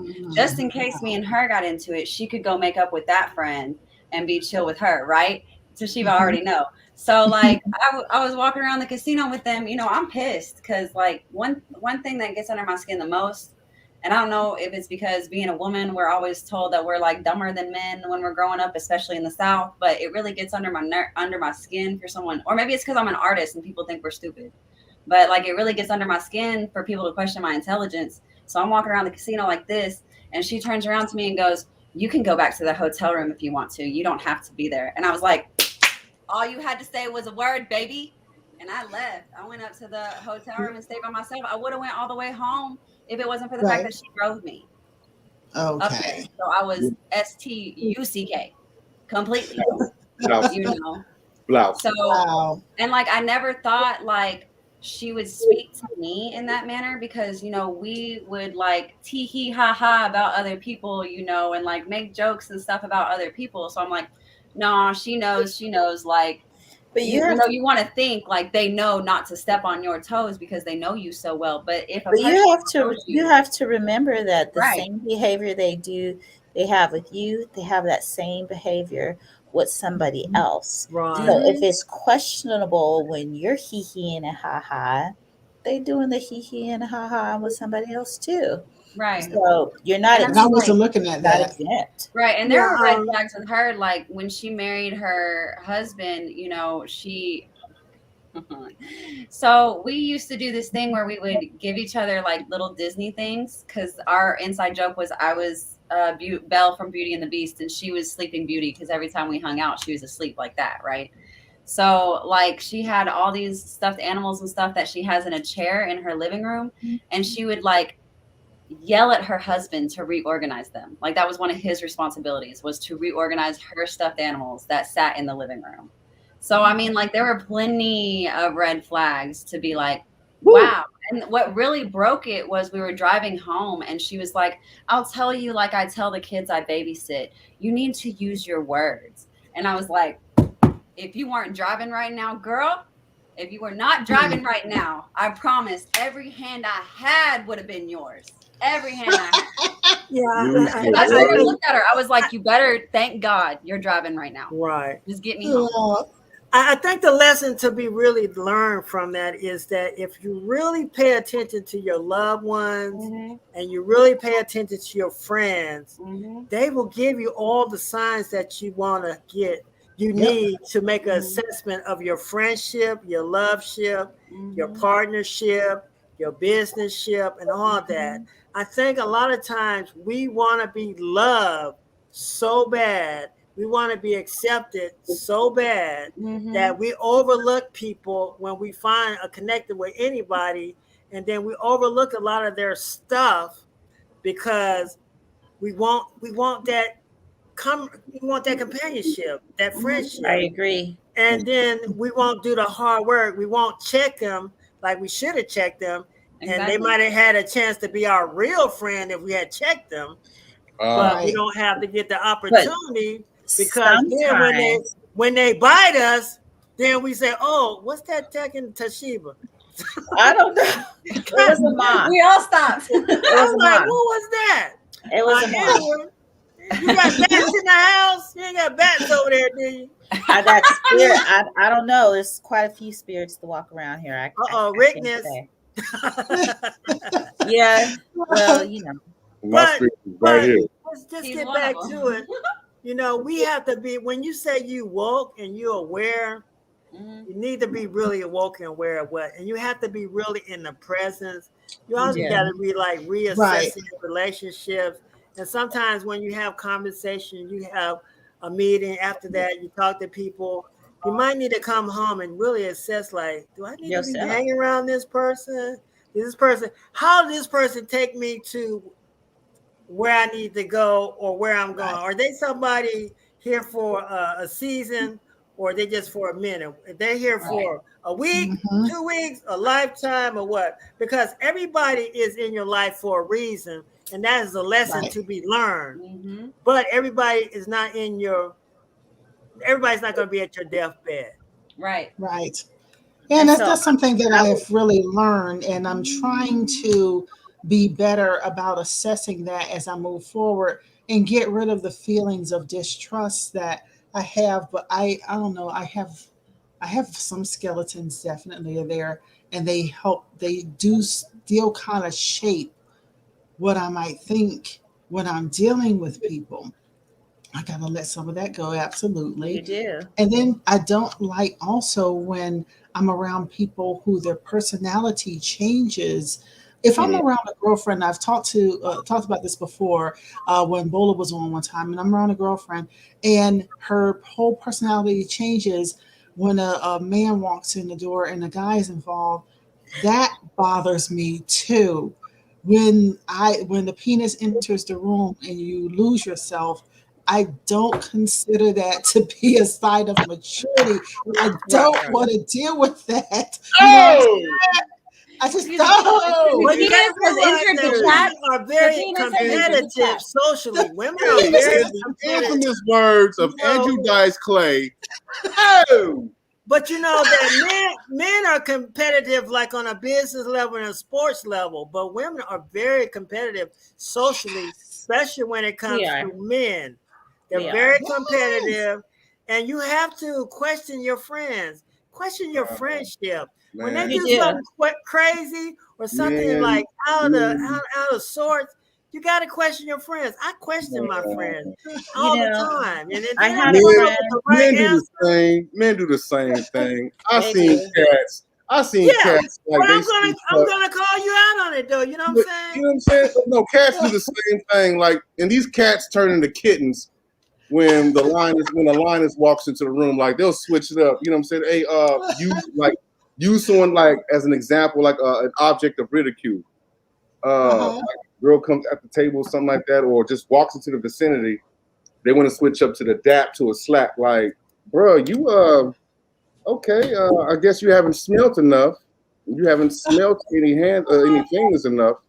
You wanna do this? Look at Tashiba. Because that's what happens. To the slap. Dudes switch up, or like and they'll claim being alpha males, but you have the beta behavior. You trying to use your homeboy as an example, as like I said, like an object of ridicule, just to get the girl to laugh. Like, bruh, like I'm not your prop. I'm not your prop. To me. Yeah, I'm not your prop. And that's another thing that and like them same cats get upset when she ends up sitting on the same cat's lap that you tried to make fun of. Bruh, play that somewhere else. Right. Check it. I'm good. I did have a friend that did that to me. We, in my other life, I loved her dearly. In my other life, I loved her dearly. And she, whenever we would get around a lot of male folk, the penis, the penis, if you will. I never had to say anything for attention. But still don't. Thank you, love. But she just always had to talk, dominate the conversation. And this one guy, he was like, why are you sitting over there quiet like you're innocent? Before I can even really get the words out of my mouth, she's not in touch with her sexuality, so she's not going to say, because we were talking about sex, but I just happened to at the time feel like all these men at the table, and it's two of us, and it's like 7 guys there. Why am I gonna? That's personal. Why am I gonna share all that with y'all? As I'm trying to say that, you cut me off, and I was just like, and I just said, well, if you feel like you want to have a conversation with me, you will direct your conversation to me, and I will have a conversation with you. But I'm okay with my friend in the spotlight because I'm okay with that. I'm okay with it because I knew how I knew her, and I knew how she was, and we were friends at the time, and we were good friends. But I also knew what you were doing, that I couldn't shine that she needed to shine, even though I was shining, just sitting there. But she had to try to outshine me when baby we could have shined together. Oh, she was sparkling. She was sparkling. She was a Dinah Ross, and you was a Supreme. I got it. She kept her candy legs open, and she kept her jewelry store closed. Okay. You started terrible, Tandyland. I didn't start it. You did start. I was looking at the comments. Mine's will be spoken on here. Yeah, Veronica said, Tanya.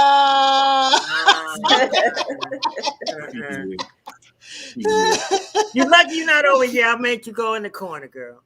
But I'm keeping it real. I have watched women change on me because there is a guy involved in the situation, and that bothers me. Be who you are with me the whole time. Keep it real with me and keep it honest with me. But they can't because they're afraid that you're going to take what they want. They don't know themselves. They don't know themselves. Maybe, but you will keep me as the best friend if you keep it real. If you say, hey, I'm just trying to get at that. I want that. I'm cool with you, but you got to be real with me.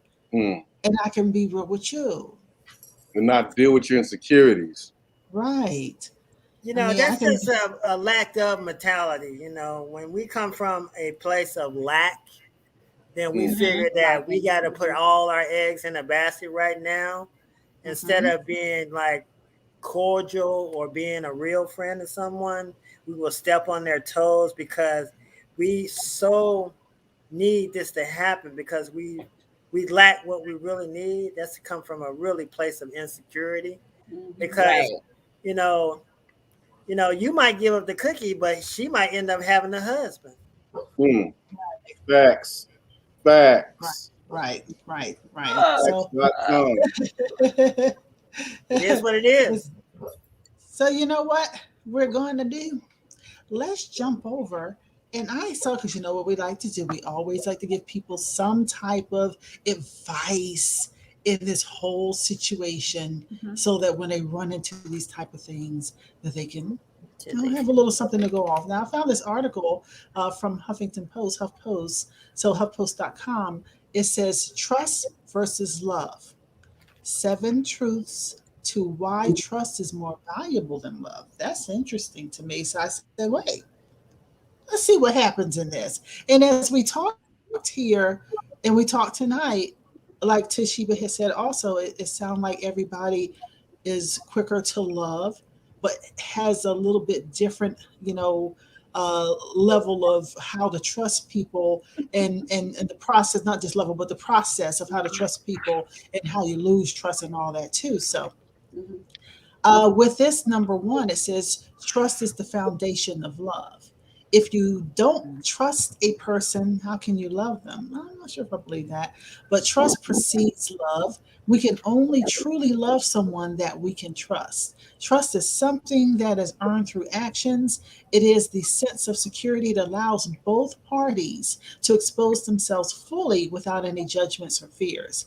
If someone can break your trust in any way, shape, or form, it isn't true love. What do y'all feel about that? I think they are their own. It sounds like trust and love are twins, but they're their own, because some people trust before they love and love before they trust. Like you love someone, but don't necessarily know if you can really trust them. But us being human beings, we're not caring about all of that just yet until the trust is broken.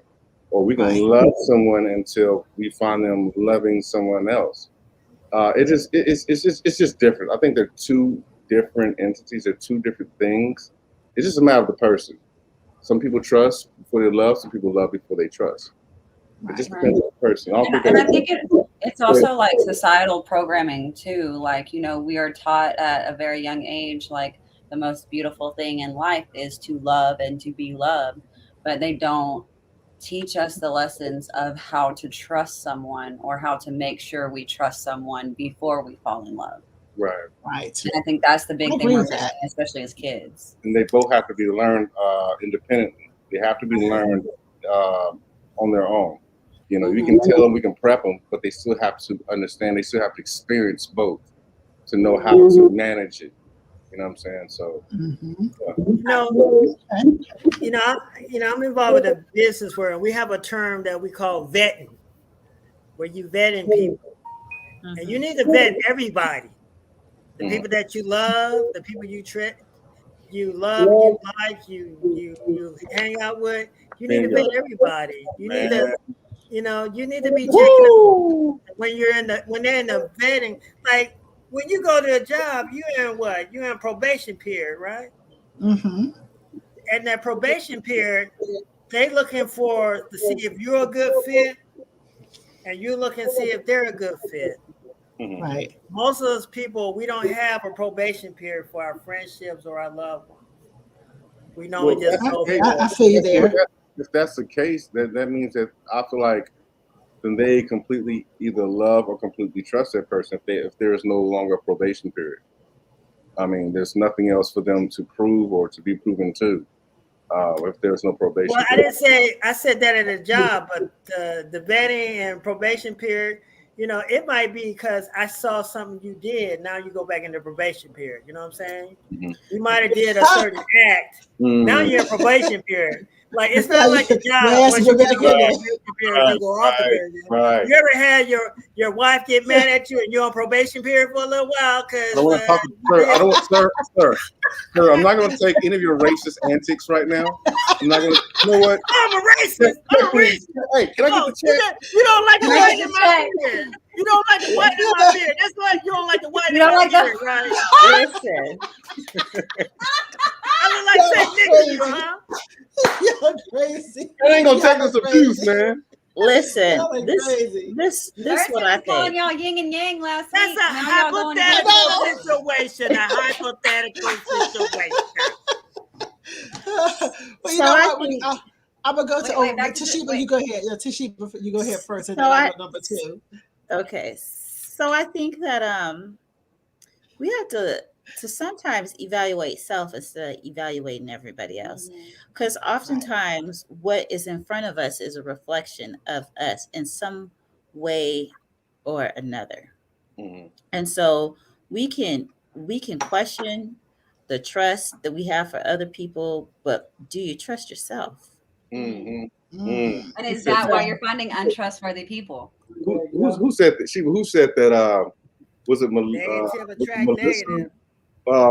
No, it was that speaker when she was talking about well, if you have a hard time trusting people, maybe you have a hard time. You have a hard time trusting yourself. Oh gosh, what's your name? Rocka. Yeah. It was a dynamic speaker. She was. Well, you know, I know, Rockalon. That's you're talking about like spirituality. You're talking about spirit. You know, you're talking about negative attracts negativity and positive attract positive people.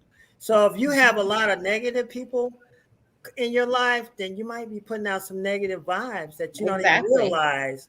And if you're and vice versa, if you're putting out, you got a lot of good people going in and a lot of good things happening, you need to keep maintaining where you're at, you know. But a lot of times it's easy to look at someone else's fault and look at your own fault. Oh, absolutely. You know? You're absolutely right. And sometimes we overlook the fact that the handful that we got, that's enough. That's all that we need. We don't need a lot to realize that we have everything that we need or want to do. Sometimes we need to learn the appreciation of what we have before we can move on to something bigger. What I want you all to do real quick is to hit that chat real quick, and then I'm going to go on to number 2. So there's like 7 points. I'm going to get some of those points out real quick, and then we'll continue to discuss. So, Shane, if you can see what's up with that real quick. It was just us talking a little bit of mess. Hold on. Okay. Oh God, Margo. Love is there always. I had to read it to make sure I didn't dyslexia-fy someone. Give me a second, all right? The love is there always. I like you that decide too. how much more love you give out concerning how much trust is there. You I still did it. You compartmentalize it to an extent. I love you, but I don't like what you have become right now. Souls speak rich before people. Wait, damn it. Souls speak Rick before people do. Spirits, she means. And that's all Margo. And Tashiba says, yes, Margo, go. And Veronica says, it depends on how bad the situation is. And Margo says, and that's when she said, Tanya, please don't call them evil people in those horror stories. You shared friends. They don't even deserve that. And then she says, lizards in dresses, LMBO. And my homeboy Schizo is in here, and he was agreeing with Pop, saying true. And when we were talking about the penis enters the chat, Veronica says, Tanya. And Margo says, right, Pop's true friends to the deathbed. And I was just writing down some quotes out of the conversation, and I was like, adapt to the slap. Ping, penis has entered the chat. And Margo says, be blocking. And Margo says, she started acting funny, huh, Tashiba? Extra, right? Let me hit that, Rick. And Tashiba says, yes. And Margo says, you a smooth girl. Rick recognized his prize. Y'all are cute. And Skits was when Pops was going in, he said, "Ooh," and Margo said, "Oh yeah, y'all stepping on those toes then, huh? LOL." I know that's right. I am going to go on to number 2. Number 2 is trust is enough. Love is not enough. Trust is enough because trust is an attribute of love. Trust enhances love. We can love someone because we once trusted him or her, but as soon as that trust is destroyed, that initial love that was built on trust isn't enough. That's why I was asking you all that a little while ago, because I wanted to know, once that trust is destroyed, would you still hang on and have that love there? And I know it's different from incident to incident, but what do you feel? Now, if I can't trust you, I can't be with you. And I mean, that's for real, because I'm always going to think you're doing something snaky. You always be a snake. There's many people who are in long marriages and they're not in love. Mm-hmm. You know, love initially was meant to be a contract to bring families together, to bring countries together, to bring resources together. So on the contractual side of it, you can trust a person to do what their, say, husband duties or wifey duty, but they might not be faithful. And that has gone through a lot of communities and a lot of cultures where that's how it used to be set up right now. Now, marriage is a little different because we go into the erotica stuff and we go into the romantic love. And sometimes that romantic love doesn't take you through the hard times. It's being committed to the relationship and having a commitment that takes you through the hard time. Because sometimes I might not like you today, but I love you always, or I'm committed to making it work always. So, but these days we don't have that type of love right there where I love you and I'm willing to take a hit or two before I call it quits. These days, they take a couple bumps in a row. He said bumps. They gone. They out. See ya. Hate to be you. So, love and trust is not based on, it shouldn't be based on the experience of other people. It's about your own experience with your significant other. It is about persevering and putting up with and dealing with that enhances that love and that can enhance that trust. You know, you can leave it up to your parents as an example because they did some things that was like, oh, wait, what the hell? I'm not going to do that. But then you get to your own relationship, you're doing just the same, but differently. But the difference is our parents stay together longer because they know the value of each other. And they teach each other because one is willing to teach just as the other is willing to learn, vice versa. And that habit or that lifestyle or that realization, like you said, Pops, it's we're running out of that. We don't have those examples anymore. Big Mama and them, they leave it.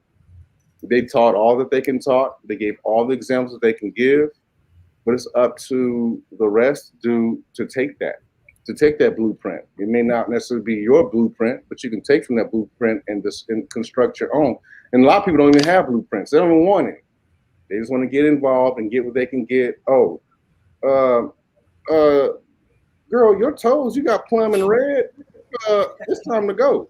I got to roll. Like any little thing, they just get weakened on and just they're ready to dip for any little thing.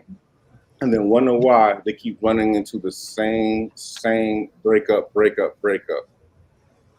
you know, yeah, it's just sad. They don't know about Rick, yeah. You know, Rick, we're sold a bill of goods every day you turn that TV on. Right.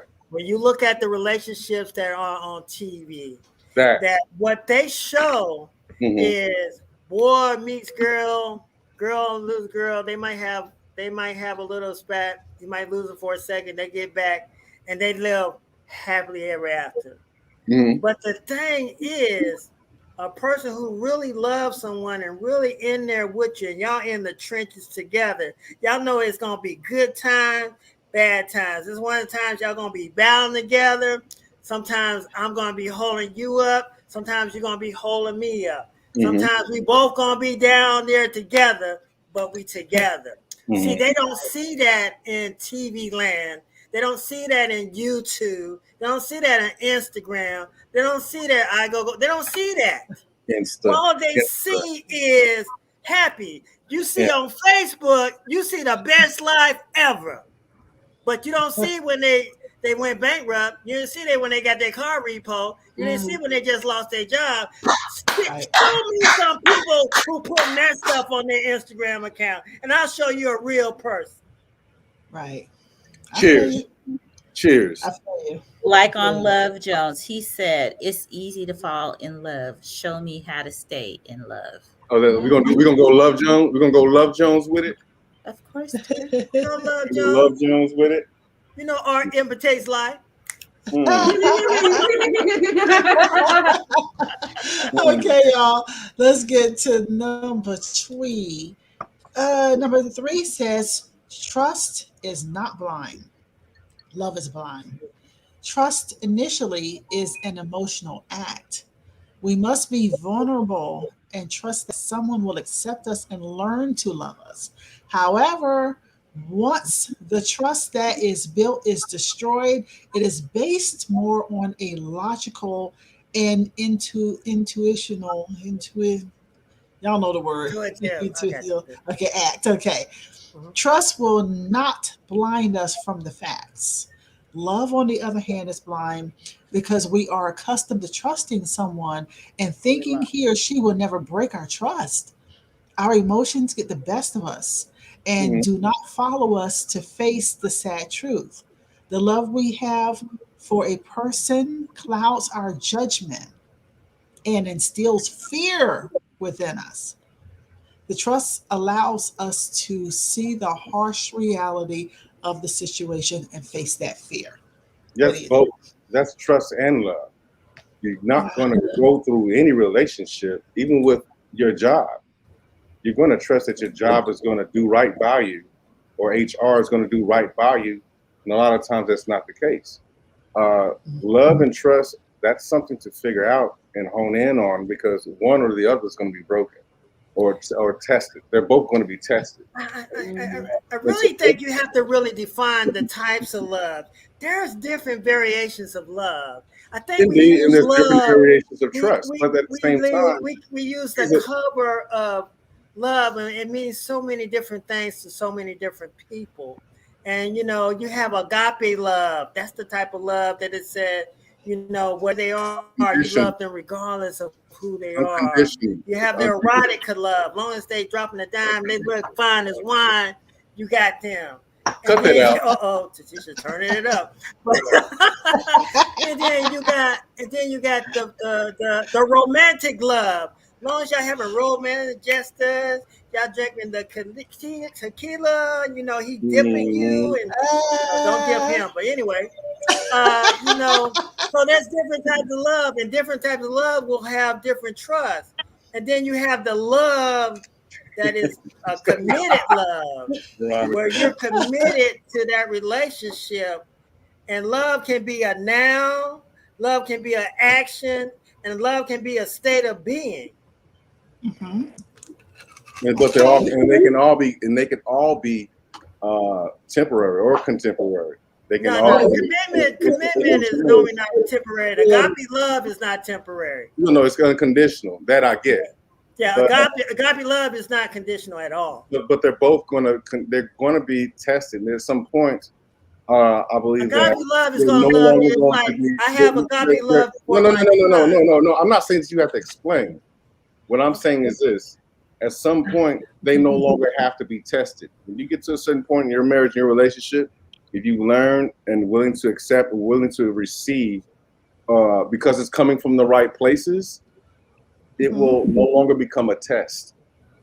It will no longer become a test because you know, and it's no longer going to be remedial because you've got to that point, you've got strengthened, you've got to the goal of that's not even a challenge anymore.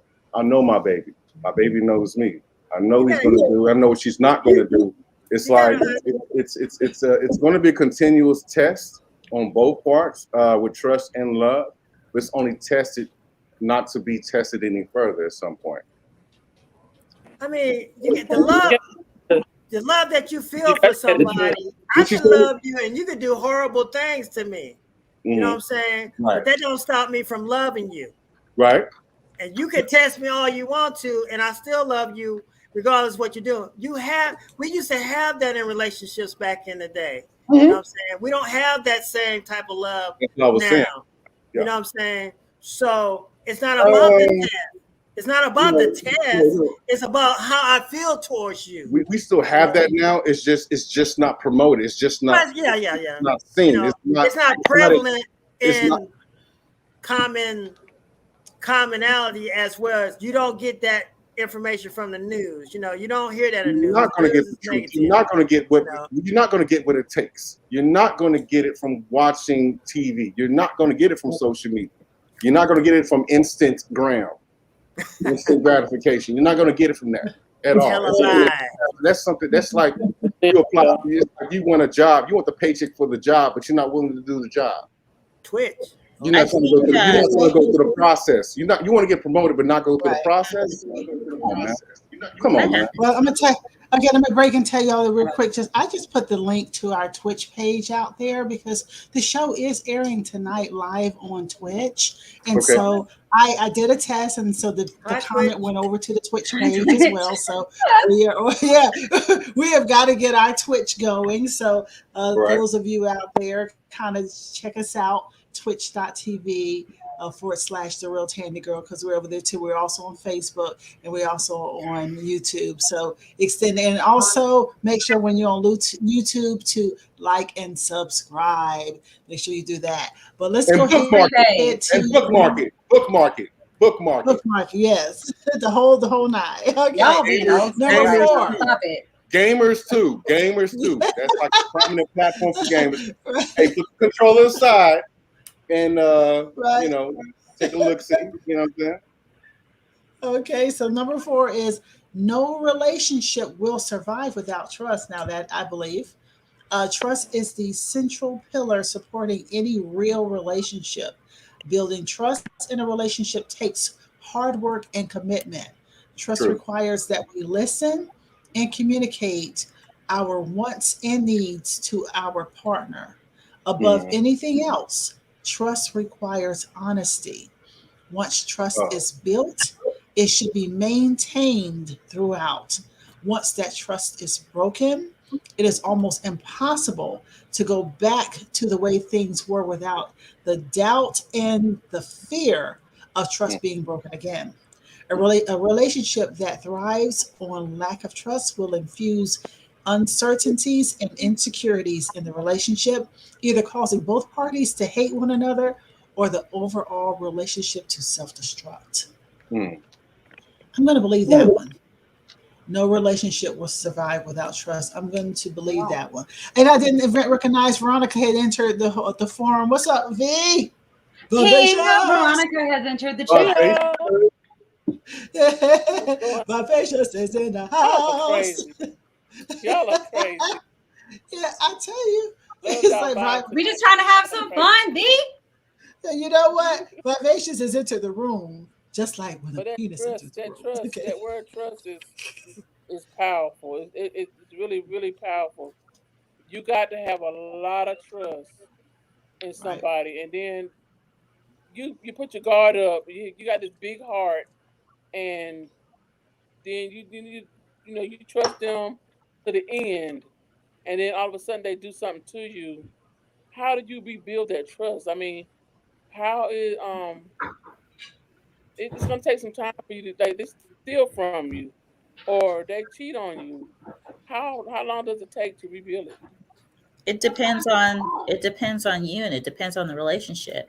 I think that first you have to, before you can heal a relationship with someone, you have to heal yourself from that experience. Once you heal yourself from that experience, Nothing else. Then if that relationship is meant to be rebuilt, it will be rebuilt. You know, I'm gonna say the big C word. You gotta get counseling, baby. You gotta get. I was waiting on a different one. You gotta get counseling. I mean, you got the C and the T word, counseling and therapy. Because this is the thing. This is the thing. We're trying to fix ourselves, but we the one who put ourselves in the situation.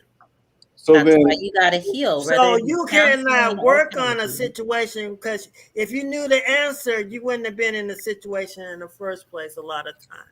But also you have to realize that you have to do your research and knowing who you're getting your counseling from, because if it's from a one-sided view and from somebody that's not even married, like I believe, like if you're going to get counseling, it should be from thank you. Exactly.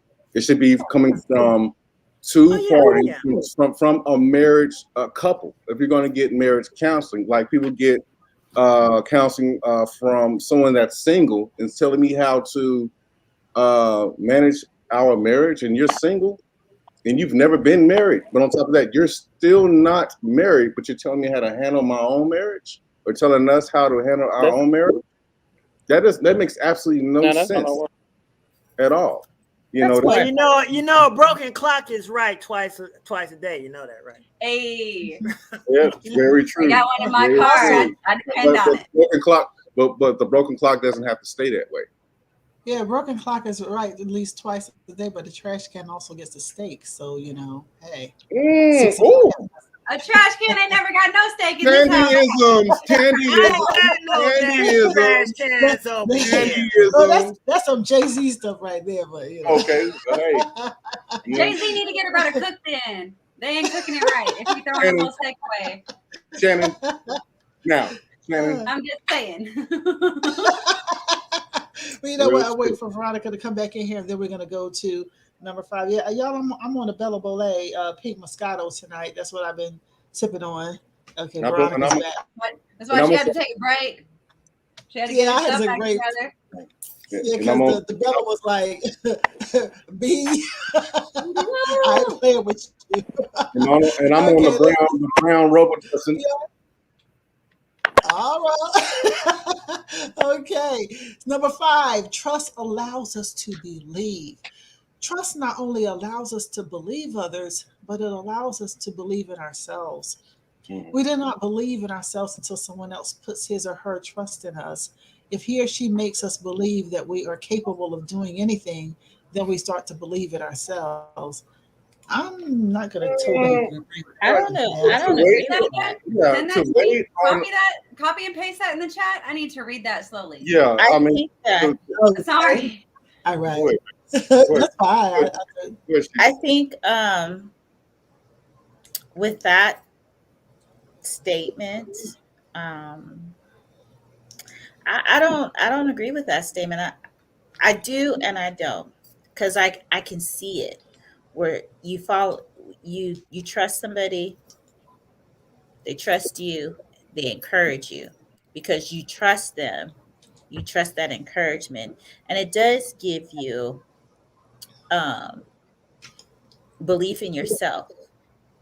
If you don't already have it, like if you have belief in yourself already, like if that confidence first, you don't need it from anybody else. It's nice to have, but you don't need it from anybody else. So I mean, I can see it, but I don't necessarily, that's not something that I want to subscribe to anymore, because I used to. I feel like when you start putting self first, you start healing self and start believing in self, it's easier to trust and love and just not depend or worry or seek that affirmation from someone else. Because at that point, it can become an accessory. It's as valuable as an accessory. You know what I'm saying? It's there, it's pretty, but it's not necessarily needed. You know what I mean? Go ahead. What I think it does, though, when you have a trust of a friend and a friend really trusts you, I think it enhances who you already are. You know what I'm saying? Not necessarily it's needed, but it's a good feeling. When someone looks you in your eye and you say, you know what, I might not have too many friends, Bernard, but I know you really my friend, and I know that you'll always be there for me, and I really trust you. I feel that. You can get energy from other people. I can let you borrow my energy like I can give you my money. You know what I'm saying? So you can get energy, and the trust does allow us to maybe that little extra push could like push you to another level sometime. You know, so it's not necessary. It's not the end all be all, but it sure help at the end of the day when you're going through trials and tribulations and just going through this world to have a friend who really trusts you. It helps out. It definitely helps out. Yeah. It's like a sense of reassurance. Yeah. I can dig it. You can dig it, bro. Well, okay, so I can understand how this could like apply to like maybe children. Like for instance, like maybe a kid that like is drawing and they're not really sure if they like can draw very well, and then somebody comes up behind them and like, oh wow, you can draw so good, you know, like letting them trust their abilities and stuff like that. But as far as like me trusting myself because someone else trusts me or has faith in something I can do, like someone else having some type of faith in me has no effect on the way I move. I'm gonna move the way I'm gonna move regardless. Well, I mean, like, say you're trying to do something for the first time. I like that. You're trying to do something for the first time, and you're not as confident as you would be because it's something new for you. And they say, well, you know what, Element Rose with the thorns, I know you can get this. I know you can get this. I've seen you do it before. That belief in them, like, oh yeah, you start talking to yourself. Yeah, I got this. I can do this. I can do this. So that's what I'm thinking about when you're talking about allow us to believe a little bit more. You know, you got to have that foundation. You got to have you have to put your life in action. You have to do the thing that you need to do. But like I said, a push every now and then can do a world. So many people, I drive Uber, and I've had people in my car literally talking about committing suicide and stuff. Okay. But we had conversations. I've had conversation with them.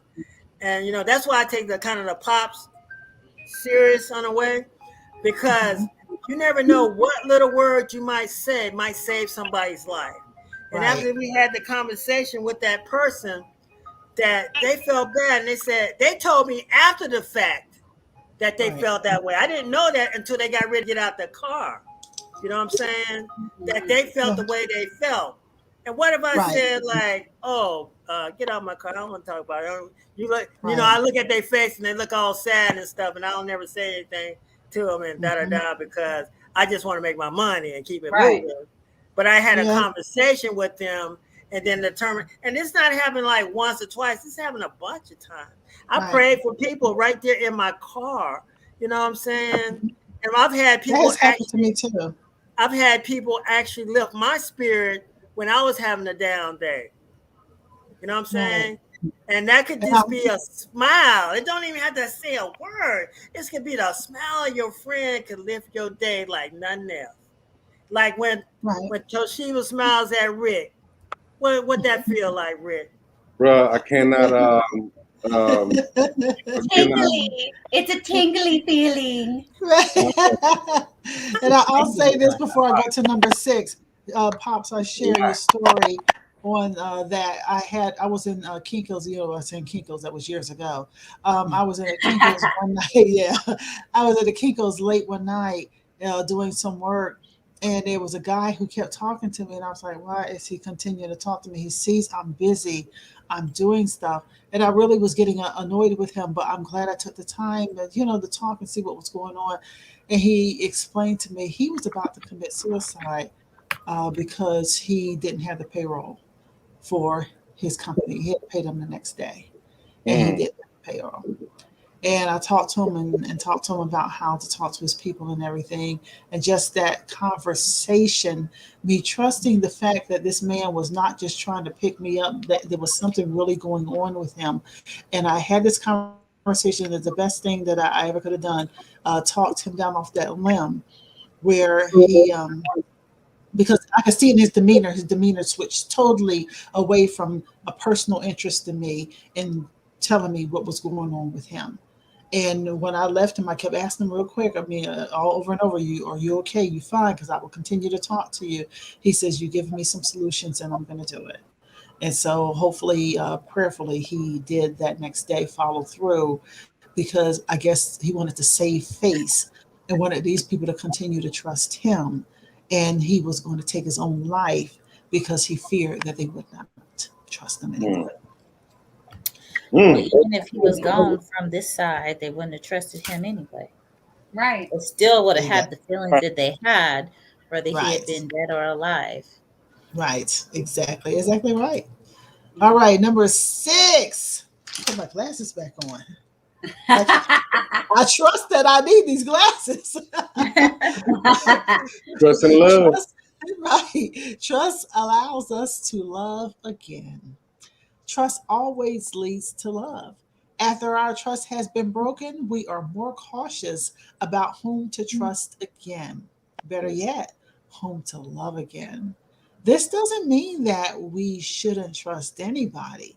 It simply means that we are aware that trusting someone is a risk, and that risk can either create an everlasting love or destroy it. What do you It's going to be think hard about for the next person, though. But I mean, that's up to you. Yeah, I mean, it can be, and the person that broke that trust is even harder for them as well. Like even trusting those that wouldn't talk about me behind my back and saying extra stuff, and you confide in them. That goes right back around to, okay, you're not even on the probation list no more. I'm just cool. I love you from afar. I'm good. You ask about me before I ask about you. And you ask why I'm not calling, or how come he ain't da da da da da. And they act like they didn't do what they just did. Like life is just supposed to move on smoothly, like nothing happened, which even makes it worse. It makes it even worse. You want to act like you have nothing to face. You want to act like you have nothing to. It's like you're above reproach. You're above reproach. Like you just do nothing wrong, and you're just so oblivious. Like, dude, bro, like for real, you just gonna ignore what you just did and act like you need to be told what you did wrong because you don't understand. Nah. You grown just like you grown enough to show me my mirror, but you keep cutting yourself holding your own. No, I'm good. I know that's right. Well, you know what? This is funny. Is it? Because number 7 is one statement. There simply is no us without trust. There's no us without. There's no love without you, babe. Here comes the songs. Get out the choir. Get out the choir. Get out the choir. He gonna sing it. He gonna sing it. They came back to one mic. They all came back to one mic. There he goes. Oh, but you know what? So you and at I. the end of the okay. Okay. At the end of the day, I see that Margo. I can't hit them high notes like I used to. I can't hit them high notes like I used to. Well, I can well, see. you know I used to be a star. You know, I'm talking about something. He still talking about his singing.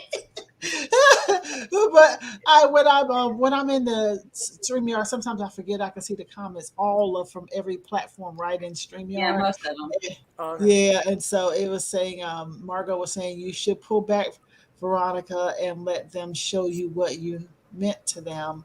And she says, I don't agree either. You better toot your own horn. So go, Margo, go.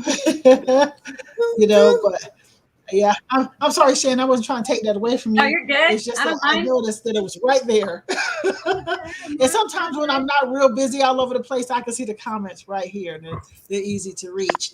But we got to work really hard on pulling that Twitch in. But any other comments here on what's worse, love or trust? I am still, no matter what the whole article says with Huffington Post, I am still a person. I will still say I am quick to love, but maybe it's I don't know the person well enough, and then I learn to trust or not trust. So that is maybe where it is for me still, and it's because I still have to learn the whole trust thing. And I think because trust is the hardest thing in the world. We have things that happen to us when we're kids and stuff like that. Trust is the hardest thing in the world for me.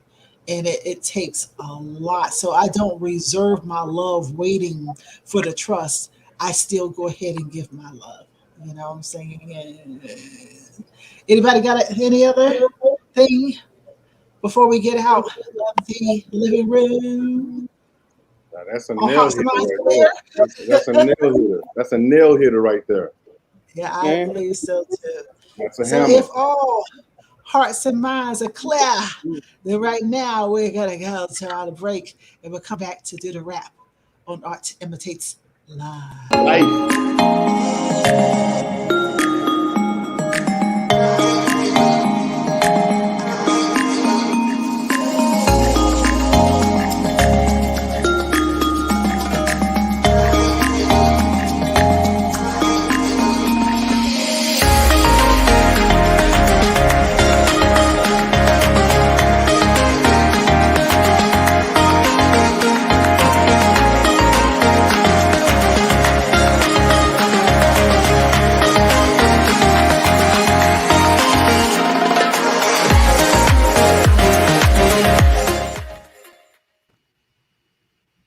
I always start dancing on the end of that.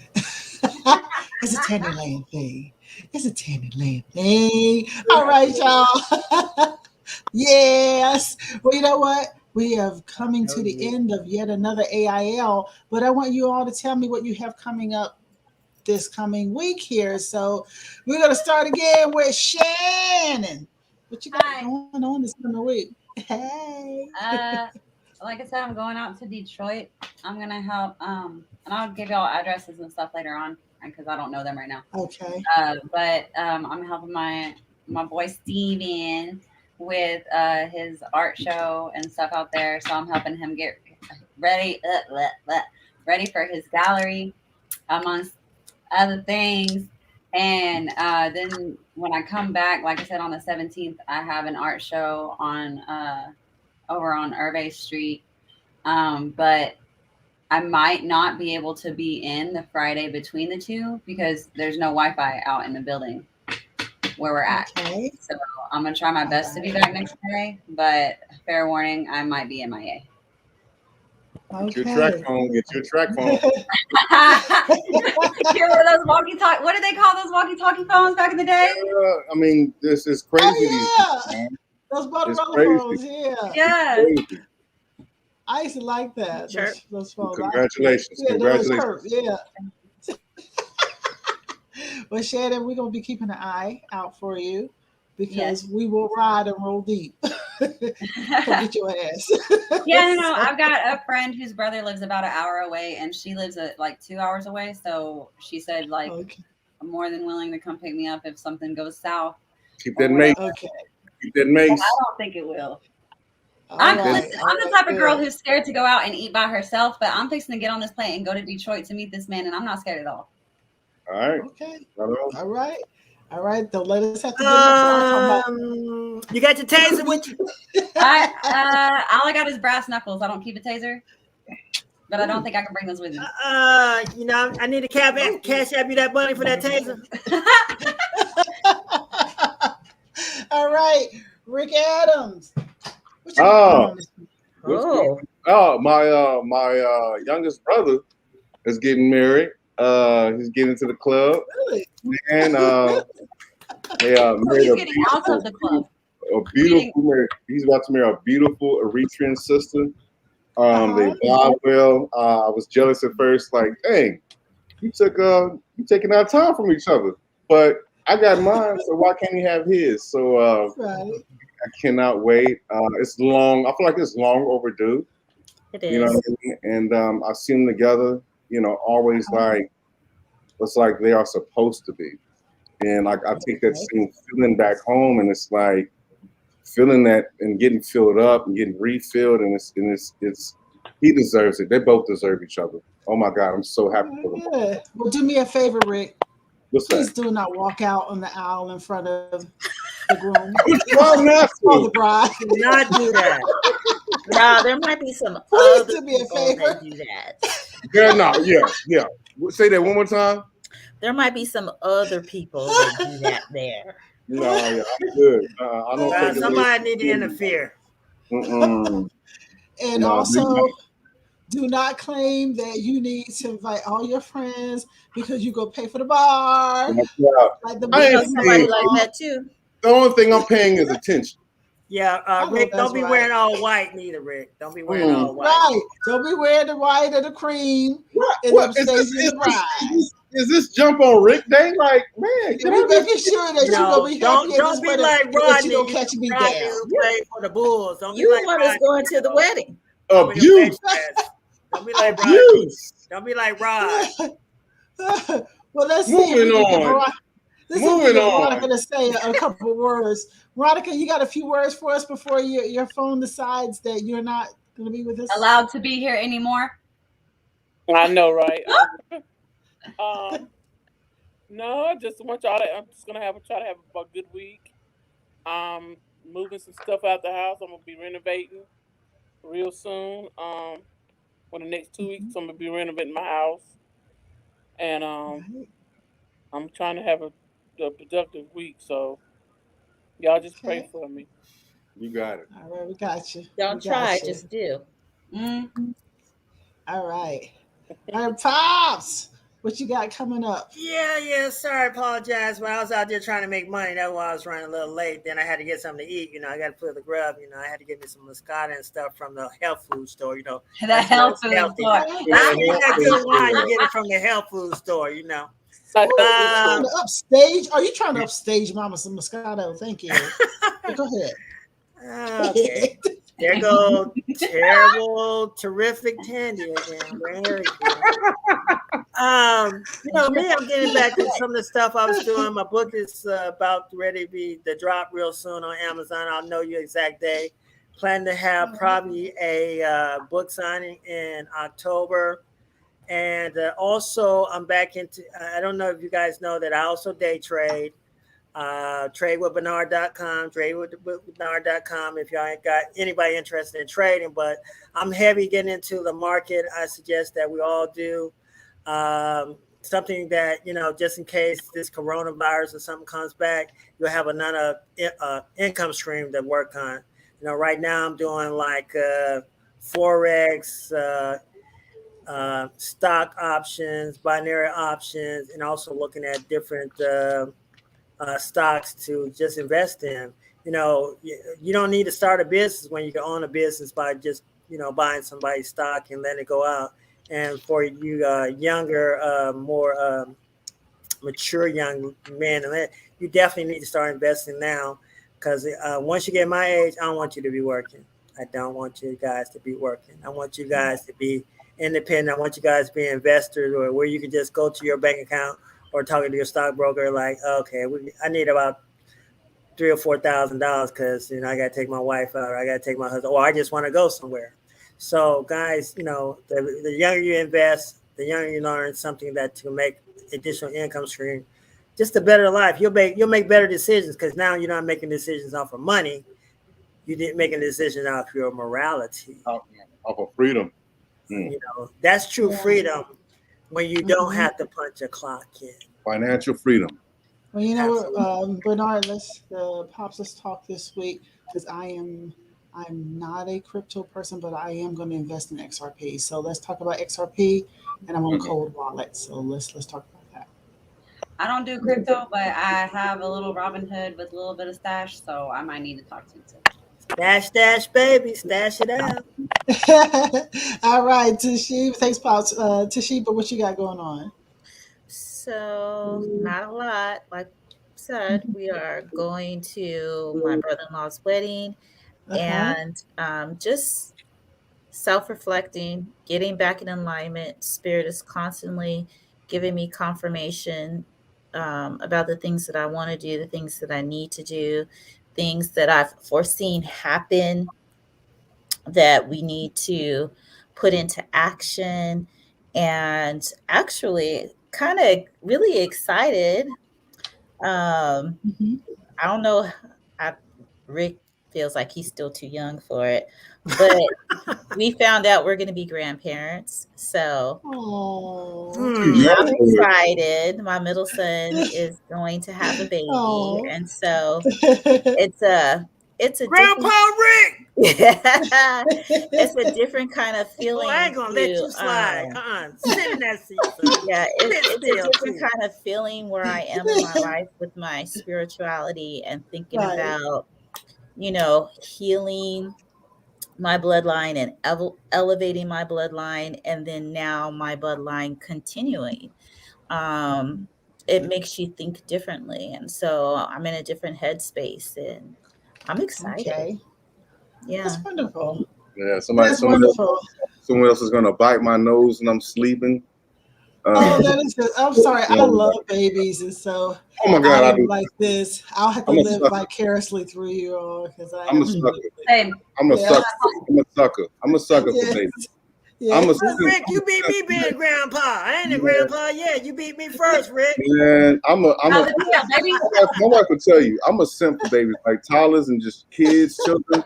It's I'll be no 1 minute and be like thug like Rick, thug like. Man, let me tell you, so precious. Let me tell you guys this. There's a special relationship between a grandparent and their grandkid.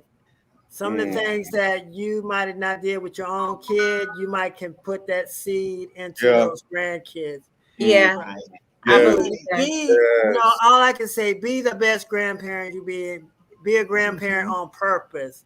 Absolutely. Like seeds into their life, take them off to the side and make them feel special because they're gonna need that because it's not like the world they born in.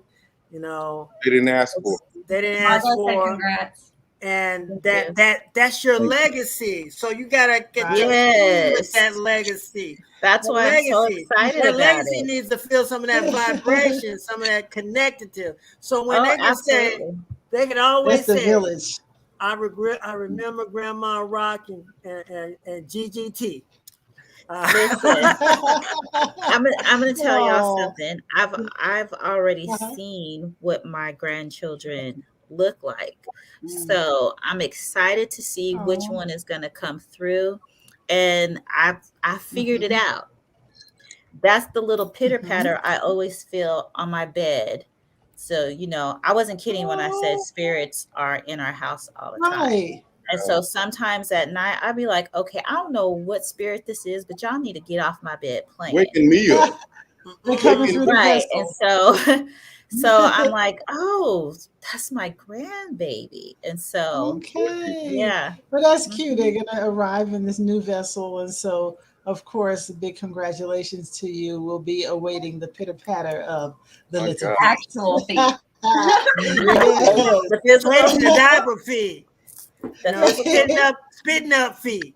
Yellow doo-doo feet. Right? That's when you have to go back to the parents. Oh no, they're gonna leave with you because they're gonna have to have them date nights. Gotta help out, man. Gotta help. It takes a village to raise a child. It does. Play some jazz, I'm play some samba, bossa nova, get some lavender aromatherapy, and peace. Yeah, you're gonna need all that. You're gonna need all that. Well, it sounds good. It sounds good. But I hear you talking. All right, I feel like a good story to tell somebody. We'll be on this one until tomorrow morning. But I actually want to get ready to wrap us up because that's a long conversation right there. Get ready to wrap us up. my week. I think I mentioned to you at the beginning of the show. I did 2 shows yesterday. The first show, I didn't tell you who the first show was with because it is going to air this coming week. And I am so proud that I finally had the opportunity to speak to the multi-platinum, multi-award winning, legendary group. Oh, shut up! Yes. Yes.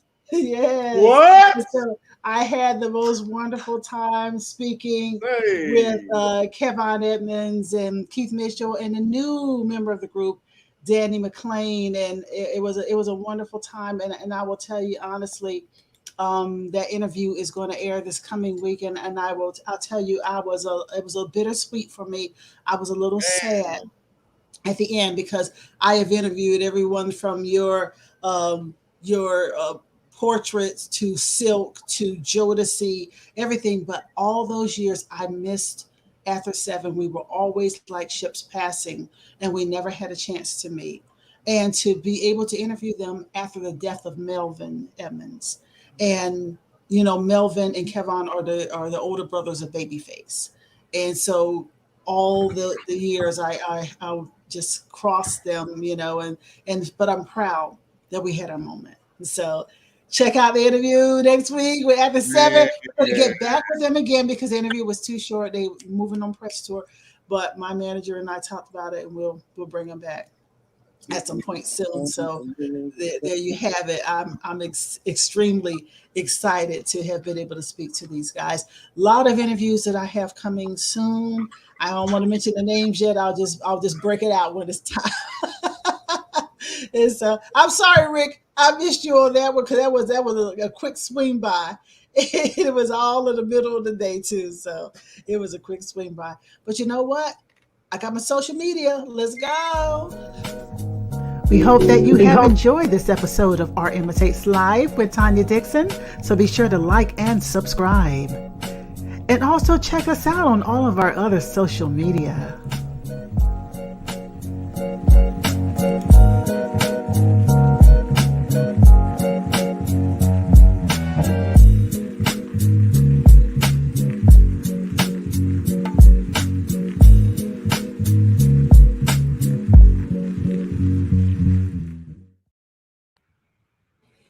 And we are back. We are about to end the show. If y'all want to join me, yeah, right. Hi guys. Hey. If y'all want to join me for the end of the show here, we do need to get out of here. So, where's the Sorrell family? The Sorrell. Veronica, you can say. I'm going to go talk about that baby. Savant. Oh, okay. You go, Savant. No, I went to go pick up Savant. Yeah. Oh, okay. So I'm here. You're by voice only. Okay, I got you. Yes. I'm not sure. I'm not sure where Rick went to, but he's back now. The littlest one, he's so spoiled. He's gonna be calling in a minute like, Mom, where are you? Okay, we totally understand. But you know what, y'all? I've had another great show here on AIL. We actually enjoy you all viewing us, coming into the comments, the whole nine. We got to get this Twitch really rocking. So all of you all too, next week, if you all can try to go in and jump on Twitch also and kind of get that page going. Because just like we have the YouTube going, make sure that you are checking us out on YouTube. Grab that link, like and subscribe, so that we can continue to grow, spread the word to other people that you know. We are here. And if you have any ideas of comments, or if you want to be a guest on the show or on the Soul Spotlight, be sure to check us out. The website is Tandyland, TANDILAND.com. And you can hit us at info@tandyland.com or on Gmail at tandylandail@gmail.com. Where's Bernard? Because I really like to have his face here before I end my show. because you know, I don't want to end the show. I know Tashiba's in the car. He said, "Here's But my face." Thank you, Pops. Thank you for joining us again. Thank you for joining us again, so I can end the doggone shop. And have a great weekend, everybody. I want to go home. Don't get too Thank drunk out you. there this weekend. I know, right? But I thank you all for yet another episode here. And then stick around with me, folks. We're going to talk about secure what it is that we're talking about next week out there as well. All right, for all of you out there, remember. Huh? We're gonna damn it! I said it the first time. Why didn't you catch it the first time? Now I'm dyslexic and I can't see it. We're gonna secure the bag. The first time. Okay. The first time. Y'all are wrong. Okay, remember in parting that good things happen to people who believe. Better things happen to people who are patient. But the best things happen to those who never give up.